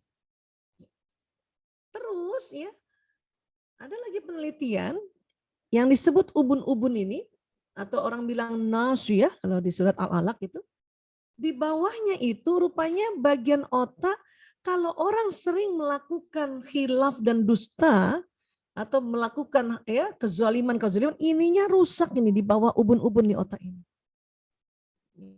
Rusak. Untuk itu dengan sholat ada posisi sujud seperti ini, ya, ini darah yang mengalir memberikan nutrisi dan mineral, vitamin ke lokasi ilmu pengetahuan dan bakat juga watak. Namun untuk lokasi khilaf dan dusta ini, itu darah yang mengalir membersihkan. Jadi kita kan pasti ada khilaf juga ya, ya Bu Angke, Bu Dini, kita semua ya. Ada khilaf. Nah, karena kita tegak sholatnya, pada saat sujud ini, khilaf-khilaf kita di sini dibersihkan ini. Yang merugi adalah udahlah sering bikin khilaf, bikin dusta, bikin kezaliman, nggak sholat lagi, itulah merugi itu. Allahu Akbar. Auzubillah min zalik. Karena begini, kalau kita lagi posisi berdiri atau duduk, ini darah dari jantung jarang ke sini, jarang. Jarang sekali. Walaupun sudah ada pembuluh darahnya, jarang. Ya harus sujud begini. Ada pernah yang tanya, kenapa sih Allah nggak bikin aja darah ke sini, kan jadi kita pada pinter semua, cerdas semua. Justru di sini Allah mau melihat mana orang-orang yang beruntung, mana orang-orang yang taat, mana orang-orang yang takwa. Ya. Kenapa juga sholat itu dinomor satukan, karena untuk kita sendiri sebetulnya. Udahlah kita sholat sinyalnya jadi kencang, kemudian otak kita jadi tambah cerdas, tambah pintar, watak dan bakat jadi terakses, ya, dusta khilaf kita ya ini dibersihkan. Allahu Akbar. Ya. Jadi nggak semua orang bisa membersihkan ini kecuali sujud. Ya. Ini dari ya tinjauan badannya ini. Secara ubudiyah posisi begini ini posisi menghamba yang luar biasa. Itulah Rasulullah SAW ya bersabda, aqrabu ma yakunul abdu min rabbihi wa huwa sajid. Fa aksirud du'a. Ya.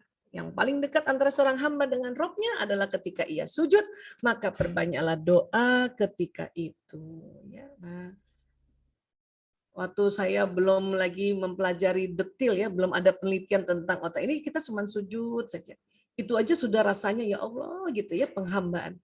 Kalau sekarang ditambahkan ya Allah, tuh saya merasakan tuh waktu kita sujud ya, dengan tumak nina, rasakan, bayangin darah ke otak kecerdasan kita, ke watak bakat kita, dihapus itu ya, dibersihkan tempat-tempat khilaf kita. Ah ini nih. Ya. Kemudian apalagi yang bisa memperpanjang sinyal? Saum. Mekanismenya bagaimana? Wah ini kalau saya cerita bisa 2 jam lagi Bu Dini, tapi ini saya kasih kesimpulannya aja ya. Saum itu memperpanjang sinyal, puasa memperpanjang sinyal. Maka mengapa orang sedang puasa atau saum nggak boleh punya pikiran, perasaan buruk atau ngomong yang jelek. Kalaupun ngomong jelek segeralah istighfar, karena bisa terbroadcast. Lagi saum ngomongin orang, ya. Kita menggibah orang, kejelekan orang, itu bisa kejelekan orang itu berpindah pada kita. Karena ini magnetnya narik. Lagi saum, lagi puasa kita bilang, ih orang itu pelit banget ya, besok-besok kita yang pelit. Karena kita lagi ngomongin dalam kondisi sinyal panjang. Dan sinyal paling panjang sesaat menjelang buka puasa. Disitulah doa luar biasa itu. Ya. Apalagi yang bisa perpanjang sinyal? Sedekah. Baik sedekah wajib yaitu zakat, ya, sedekah sukarela yaitu infak, ya, wakaf. Oh, itu memperpanjang sinyal tuh. Itulah mengapa pas kita habis sedekah, sinyal lagi panjang, itu harusnya berdoa. Karena lagi afdal-afdalnya sinyal. Ya. Dan juga tentu kita bertawaf. Ini makanya tadi saya lagi doa ya. Apa yang saya harus bisa sampaikan kepada sahabat-sahabat ya, tim Hore yang banyak bermukim di Mekah, Madinah. Itu langsung ada gambar Ka'bah di kepala saya. Oh ya, kita pakai lihat tinjauan ini. Ya. Ini nih buat kita bertawaf di sini tuh sinyal kita tuh makin panjang karena sinyal bumi ini ada di bawah Ka'bah, ya. Pusaran energi Ka'bah itu keluar dari pinggir-pinggir Ka'bah, paling dahsyat di Hajar Aswad, kedua di Rukun Yamani. Maka mengapa pada saat kita tawaf kita disuruh istilam di sini, kalau perlu mencium, tapi kalau di Rukun Yamani istilam aja, nggak usah dicium gitu. Karena waktu kita angkat tangan kita ini dan kita cium, itu gelombang energi dunia ini yang keluar dari ini itu ketangkap oleh tangan-tangan kita, masuk ke pembuluh meridian. Allahu Akbar, bersihin kita. Gitu. Ya. Dan tentu bukan hanya itu, Allah menjanjikan mengirimkan malaikat sebanyak-banyaknya, ya, ada 40.000 malaikat. Maka kita kalau habis dari tawaf itu sinyalnya lagi panjang-panjangnya, doa apa aja tuh makbul. Di sini doa apa aja makbul. Termasuk lagi kesel sama orang, ya, orang ini bau banget, bisa seharian kita bau badan kita tuh. Karena di sini hati-hati. Ya, sinyal kenceng banget. Apalagi ditambah dengan ya semua orang sholat menghadap kiblat. Ini tawaf, ini ya berhenti hanya pada saat sholat gitu. Maka kemarin waktu pandemi yang tawaf sedikit itu saya deg-degan, ya Allah yang tawaf sedikit itu gelombang energi ini gimana jadinya gitu. Ya. Nah, jadi inilah yang bisa saya sampaikan ya, yang bisa kita masih ada waktu nih kurang lebih setengah jaman ya Bu Dini ya untuk kita sharing-sharing lagi. Tapi inilah yang saya bisa sanggup saya sampaikan ya. Wallahu alam bisawab. Insyaallah kita masih bisa ngobrol-ngobrol lagi ya. Ya, tafadhol Bu Dini. Tafadhali.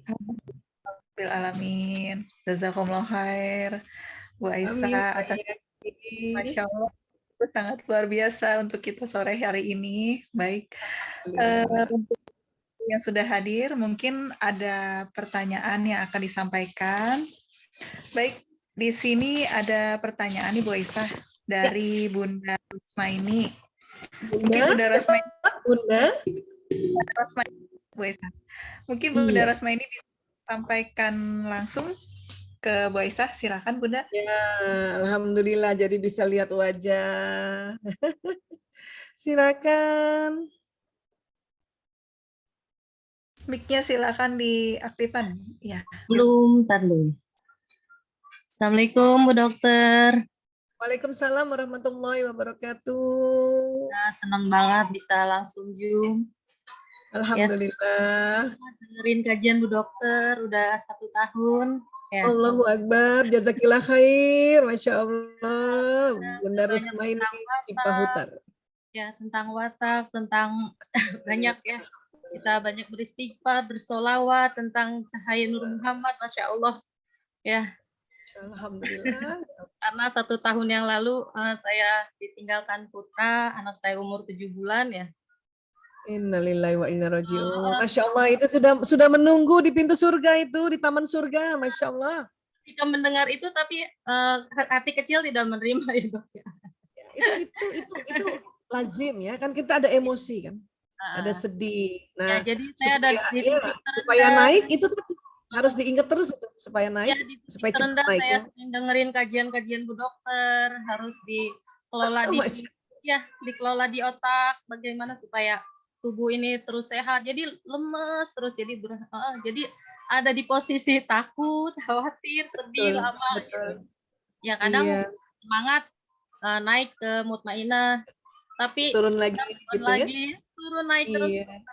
Ya jadi baru tahun lalu ya, Besok 10 Juni, besok setahun, dokter. Oh iya, itu pasti masih jelas ya, dia masih sering naik turun ya. Ya, jadi Memang udah kematian tuh lama untuk rilisnya. jadi bolak-balik ke dokter lambung, tapi ya jadi kadang dokternya pikirannya Bu, perasaannya Bu. Ya, Jadi itu pengaruh. minta tips-tipsnya dokter yang naik turun ini bagaimana supaya terus ya. Yang mungkin melankolis saya overthinking gini. Ya, apalagi Ya, yang minta tips-tipsnya dokter supaya terus semakin meningkat ke mutmainah gitu. Jangan sampai Allah. ada di Ini bawah. Anandanya baru satu kah, Bu Rosmini waktu itu? Anak kelima Bu dokter. Alhamdulillah anak kelima ya.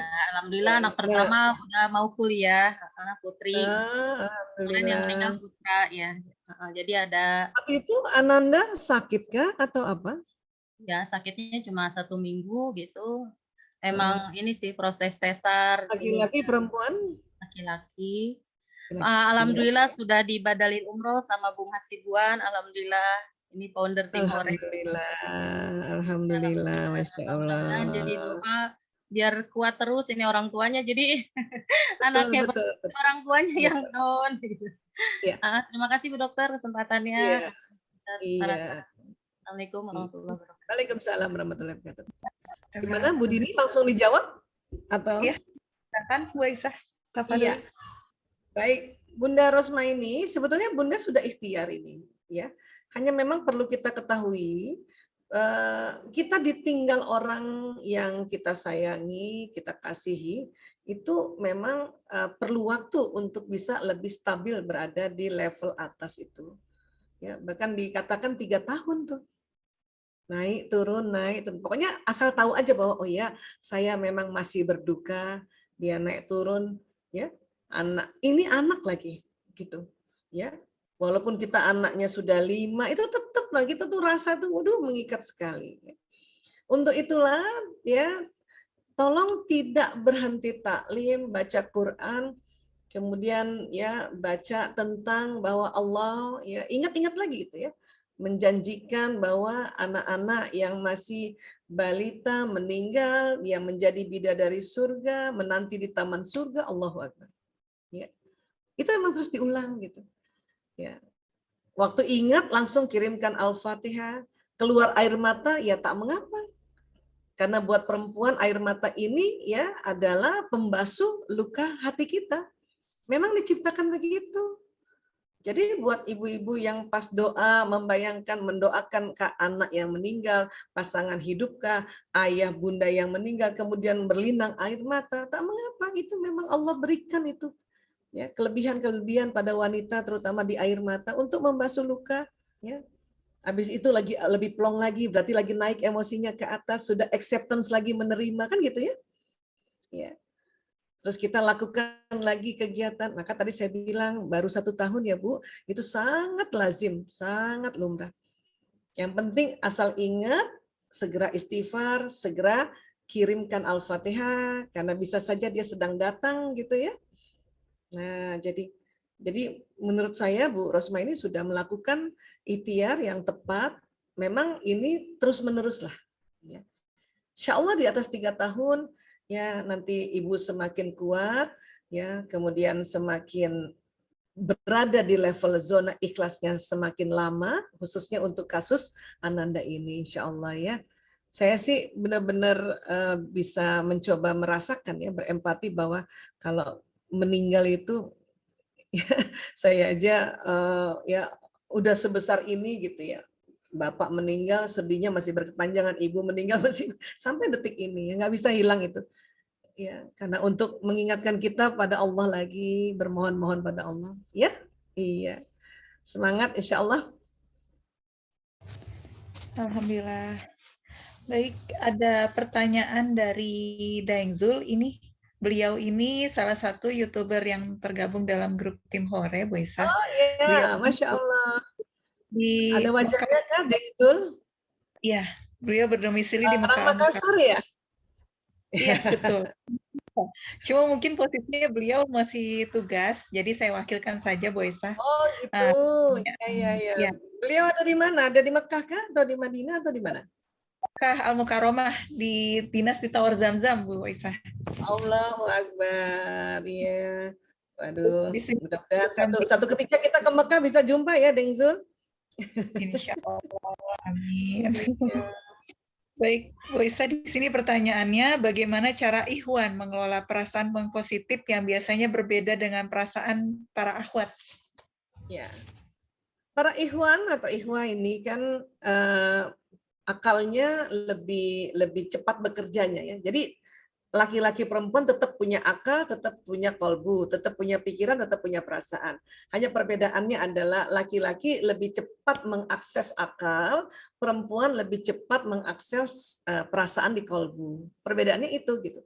Jadi tetap kolbunya laki-laki ada, mengeluarkan gelombang, hanya memang kalau perempuan dia lebih cepat mengaksesnya gitu. Nah, hanya perempuan terkadang kalau kita nggak belajar tentang gelombang, ya kita kita terjerat di perasaan negatif berlama-lama. Itu juga kelemahan perempuan. Kekuatannya adalah kita gampang mengakses perasaan kita kalau kita ganti ya perasaan negatif naikkan ke positif, itu kenceng banget gitu. Tapi kita sering terjebak, perempuan ini sering terjebak di perasaan negatif kelamaan, terlalu menikmati gitu. Karena nggak tahu bahwa ini akan terbroadcast dan menarik peristiwa yang tambah bikin sedih lagi. Nggak tahu, itulah pentingnya kita belajar gitu. Nah, kalau laki-laki ya perasaan negatif tadi, emosi negatif itu gampang ke atas karena itu tadi ya akalnya memberikan ya pertimbangan ya baik buruk ya, pertimbangan ini cepat sehingga ya naik ke atasnya lebih cepat laki-laki pada saat emosi sedang berada di frekuensi negatif. Itu juga keuntungan laki-laki. Jadi masing-masing punya keuntungan, punya anugerah dari Allah. Kalau kita pelajari, insya Allah ini menjadi ya kemenangan gitu, ya kan? Saya juga sering itu kalau sedang sedih banget agak lupa tuh pelajaran, ya sehingga langsung udah deh nggak mau mikir dulu apa-apa, langsung aja istighfar sebanyak-banyaknya, berzikir sebanyak-banyak, baru pelan-pelan ingat lagi gitu. Dan pada saat kita berzikir ya, berzikir sebanyak-banyaknya tanpa terasa ini gelombang tadi ya, jadi gelombang jantung itu ada namanya gelombang koheren, ada namanya gelombang inkoheren. Kalau hal-hal emosinya positif itu koheren, dia langsung cepat keluar. Tapi kalau pas lagi emosi di negatif, itu inkoheren. Dia jalannya berantakan, sehingga nggak cepat keluarnya. Nunggu, gelombang saja menunggu. Atas perintah Allah, atas izin Allah, kamu tunggu gelombangnya Aisyah ini. Ya, tunggu apa? Tunggu dia istighfar.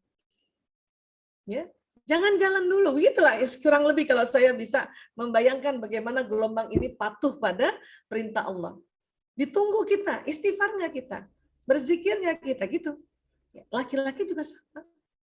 Hanya perempuan ini sering terjebak di kelamaan di level lawamah atau level amarah. Inilah kenapa perempuan yang lebih sering hampir setiap hari taklim. Ya, agar kita ingat supaya mudah naikkan ke atas lagi, Nah, seperti itu walau alam bisawab, ini yang saya bisa jawab ya, Deng Zul. Ya. Mudah-mudahan. Assalamualaikum. Waalaikumsalam warahmatullahi wabarakatuh. Bu Dokter, saya lagi di jalan ini, baru pulang dari Masjidil Haram. Oh iya. Baru selesai Nggak apa-apa, sholat. Ji. Oh, Masya Allah. Iya, ayah saya orang Sidrap, Deng Zul. Oh, Masya Allah. Iya, ayah saya Sidrap and Rekang. Oh, tetangga kita. Saya orang Pinrang. Nah, ini Bu Dini maaf ya, kita ketemu reunian dulu nih. Bersama Sulawesi Selatan. Masya Allah. Kalau Om di Sidrap itu, Lababa. Ini anggota gitu. dewan di sana. Oh, ya. Masya Allah. Itu ya, Om saya saya. juga. Oh, alhamdulillah kami, walaupun saya lahir di Jakarta, sekolah sampai SMA di Jakarta, saya kedokterannya di Unhas. Oh, Masya Allah. Ya, nanti terus koasnya baru di UGM. Jadi Senang. ya macam bicara Ogi, cedek-cedek. Oh, Masya Allah. Saya senang sekali nih Bu Dokter bisa mengundang Bu Dokter bekerja sama dengan tim Hore untuk masuk ke channel Dengzul dan berbagi banyak ilmu. Banyak request masalahnya Bu Dokter. Masya Allah. Itu ya, alhamdulillah. Iya. Kalau bisa ke sana, insya Allah ya, kita rindu banget Insya Allah, bisa Bu. berkumpul nih. Insya Allah. Bu Dokter ditunggu Bu Dokter. Insya Allah di Insya sini. Allah. Pokoknya Kemungkinan kalau besar ada ini apa-apa. Dekzul Desember, insya Allah saya ke sana, kemungkinan besar Alhamdulillah. pertengahan. Insya Allah. Ya. Pokoknya kabarin cepat Bu Dokter. Insya Allah. Iya. Aduh. Alhamdulillah. Mohon maaf ini para peserta ini kalau kami menggunakan bahasa kayaknya ternyata satu kampung saya. Banyak orang Bugis juga di ini ya, Mekah Madinah nih. Iya.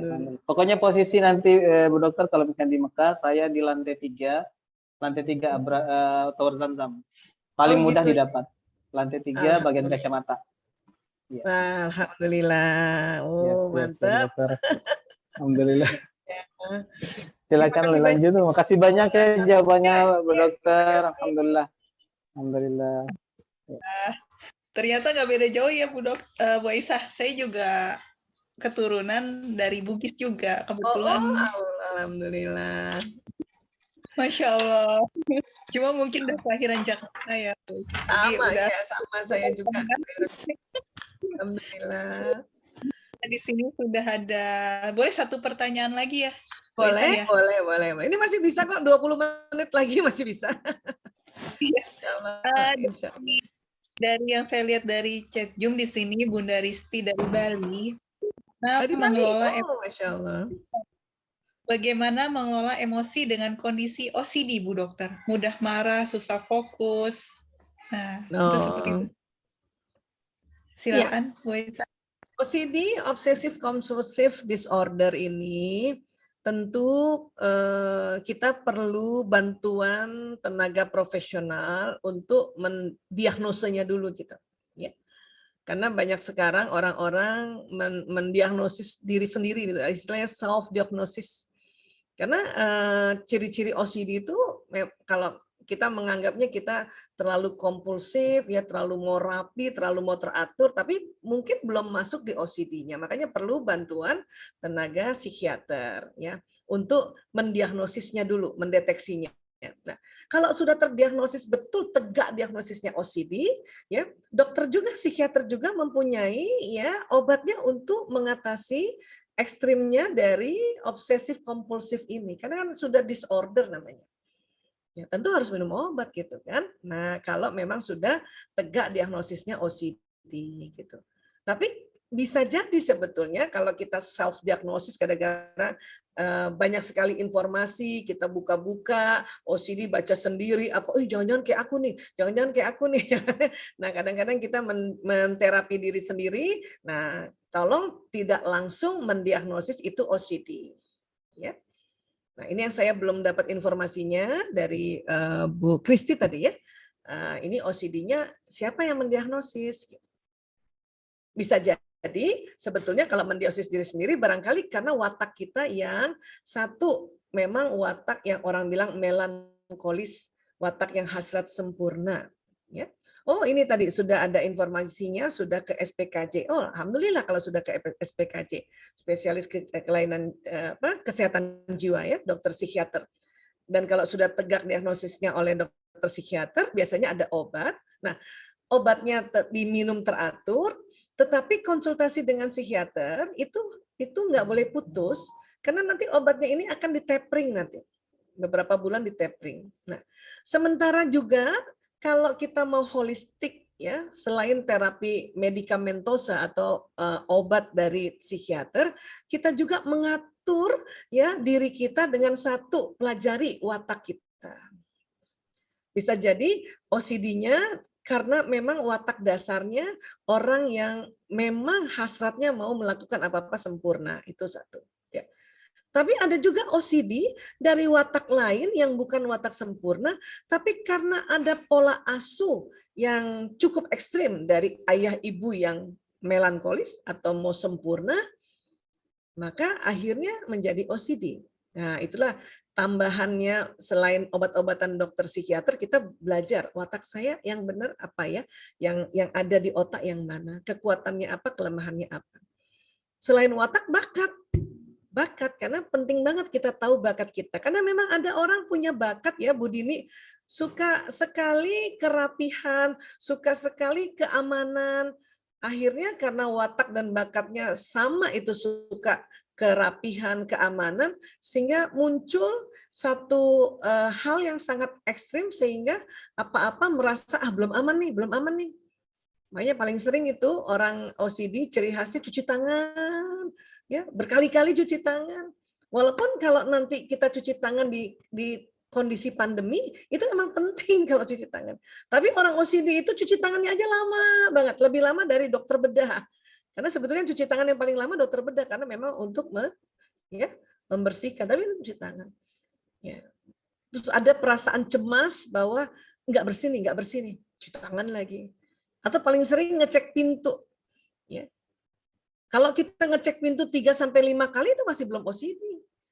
Tapi kalau di atas 10 kali lebih, barulah itu kemungkinan OCD, karena kemudian diikuti perasaan yang ketakutan banget, ini belum tertutup nih.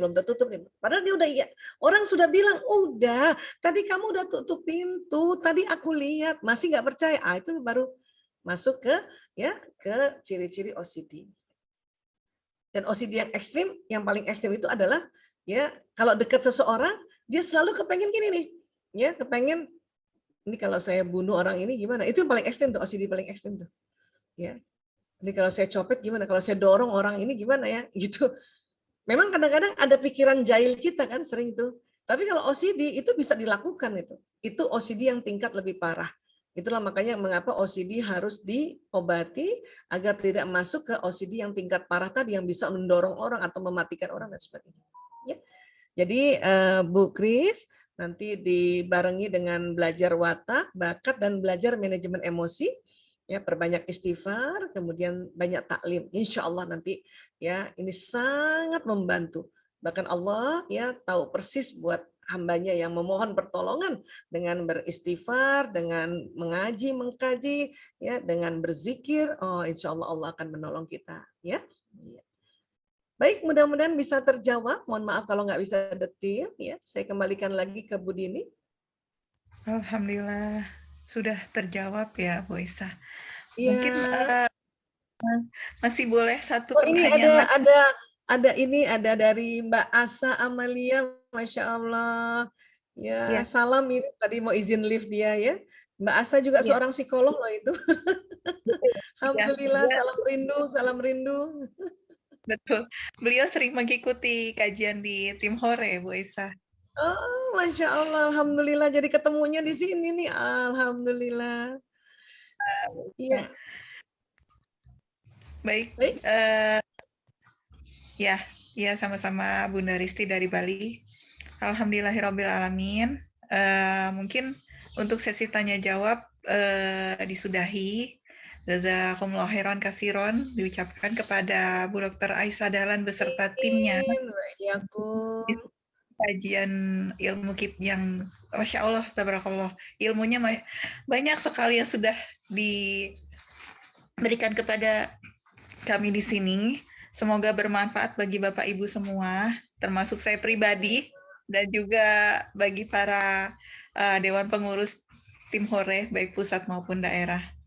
Alhamdulillah. Baik, acara selanjutnya yaitu adalah foto bersama.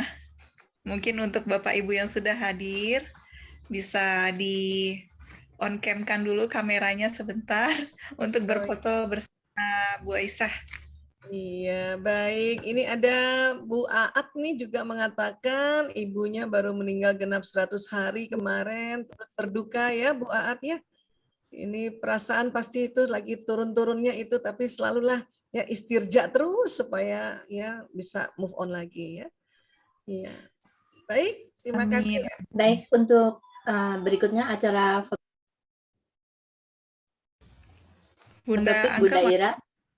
topik Bunda Ira silakan. Halaman pertama ada Bunda Lucy, Akhi Randy, Bunda Rofi, Bu Lina, Akhi Roni, Bu Aat, Bude Siningsi buka kameranya, Ibu Isna di Palu, Pak Agus kameranya, Bunda Risti silakan. Mbak Anti Kuningan, mangga dibuka kameranya. Bunda Feryuni, ayo buka kameranya. Oke, halaman pertama ya. Silakan, Pak Topik, Mungkin Bu ada Ira. yang gangster, Bu Angke. gangster, geng daster maksudnya. Oke, oh ya betul. Iya, Masya Allah. Baik, Nanti siap bisa ya. lihat 1, 2, 3. Berikutnya Pak Topik silakan. Ya. 2 ya. Ya, 2 masih banyak yang kamera belum aktif nih. Alhamdulillah. Gangster ke Pak Taufik. Gangster. Jadi nggak tampil ya, karena geng daster ya. Nggak apa-apa, nanti ini dokumentasi namanya nih. Ya, insya Namanya Allah, aja. namanya sudah. Oke, sudah siap. Alhamdulillah. Nah, 1 kali ya. Alhamdulillah. Alhamdulillah. 1 Berikutnya lagi. Bunda Ira silakan. Iya, Akhironi.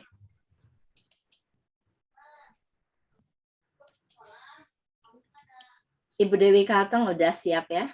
Terima kasih, pasang senyumnya yang paling cantik.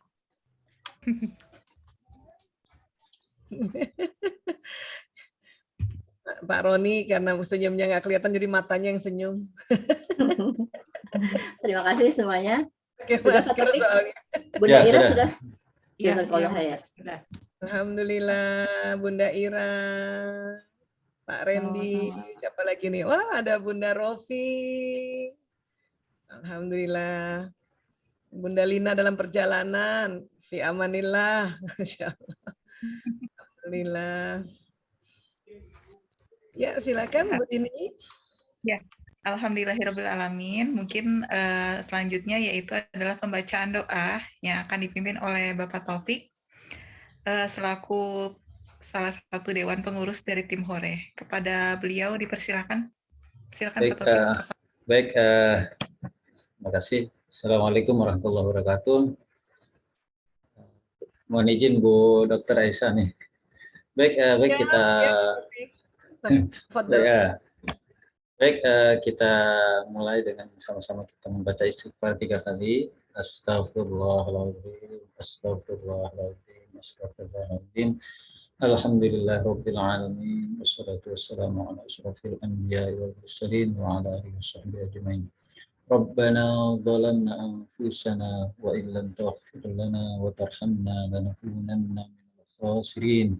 ربنا لا تزغ قلوبنا بعد إذ هديتنا وهب لنا من لدنك رحمة إنك أنت الوهاب ربنا هب لنا من أزواجنا وذرياتنا قرة أعين واجعلنا للمتقين إماما ربنا اغفر لنا ولوالدينا وارحمهما كما ربونا صغارا ربنا اغفر لنا ولوالدينا وارحمهما كما ربونا صغارا ربنا آتنا في الدنيا حسنة وفي الآخرة حسنة وقنا عذاب النار سبحان ربك رب العزة عما يصفون سلام على المرسلين والحمد لله رب العالمين السلام عليكم ورحمة الله وبركاته. Waalaikumsalam warahmatullahi wabarakatuh. Amin amin ya rabbal alamin. Semoga doa yang dipanjatkan diijabah oleh Allah Subhanahu wa taala. Jazakumullah khairan kasiron kami ucapkan kepada Bu Aisyah beserta tim yang sudah meluangkan waktunya untuk mengisi kajian tim Hore pada sore hari ini. Semoga Allah Subhanahu wa taala memberikan limpahan rahmat, keberkahan, kesehatan, dimudahkan segala urusannya untuk Bu Aisyah beserta tim dan keluarganya. Amin ya rabbal alamin. Jazakallah khair untuk Pak Taufik. Alhamdulillahirrahmanirrahim, acara kajian online tim Hore pada sore hari ini sudah selesai dan berjalan dengan lancar. Semoga apa yang telah kita lakukan pada sore hari ini merupakan salah satu amal ibadah kita semua yang diridhoi oleh Allah Subhanahu wa taala. Harapan dan doa kita bersama semoga kita semua selalu diberikan kesehatan oleh Allah Subhanahu wa taala dan diberikan keistiqomahan dalam thalabul ilmi bersama. Amin ya rabbal alamin. Saya mewakili panitia dan seluruh grup tim Hore mengucapkan jazakumullah khairan kasiron kepada Bapak Ibu rahimakumullah yang sudah hadir pada acara kajian online pada sore hari ini. Semoga kita semua selalu bisa bertemu di acara kajian online Tim Hore selanjutnya. Mari sama-sama kita menutup kajian online kita pada sore hari ini dengan doa kafaratul majelis. Subhanakallahumma bihamdika ilanta astaghfiruka wa atubu ilaik. Akhirul kalam. Wassalamualaikum warahmatullahi wabarakatuh. Waalaikumsalam warahmatullahi wabarakatuh. Sahabat-sahabat Villa, nanti makalahnya, modulnya kami kirim ke panitia ya. Yang mungkin Terima ada kasih Bu Dokter Aisyah. ya, insya Allah. Jadi bisa dibaca-baca lagi nanti ya. Alhamdulillah. Insya Allah kita ketemu nih. Waduh. Insya Allah. Kabar Mekah bagaimana? Pak Taufik di mana domisilinya? Di Mekah? Saya di Bekasi, Bu Dokter. Bekasi. Teman alhamdulillah sudah pernah. Bekasi juga. Iya. Alhamdulillah sudah pernah umroh di Bekasi, alhamdulillah di 2018 awal. Alhamdulillah. Iya. Mudah-mudahan bisa ketemu ya nanti di sana lagi ya bareng-bareng ya. Amin, insya Allah, insya Allah. Ini teman-teman juga banyak ya, ada yang dari Palu, Bu Isna, ada Bu Eli dari Gresik, dari dalam perjalanan Bu Eli. Diamanilah Bu Eli, insya Allah. Ada Bu Dewi di Kalteng, Bu Kiana, Bu Lucy. Ini dia Bu Aat, turut berduka ya Bu Aat ya. Iya, insya Allah. Bunda Ira, Bu Ira.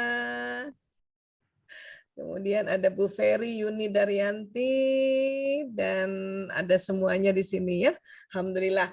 Ya, saya pamit dulu kalau begitu. Ya, ilaliko insyaallah. Ya, assalamualaikum. Terima kasih Bu Dokter. Zakillah. Mbak Lucy. طلع البدر علينا من ثنيات الوداع وجب الشكر علينا ما دعا لله داع.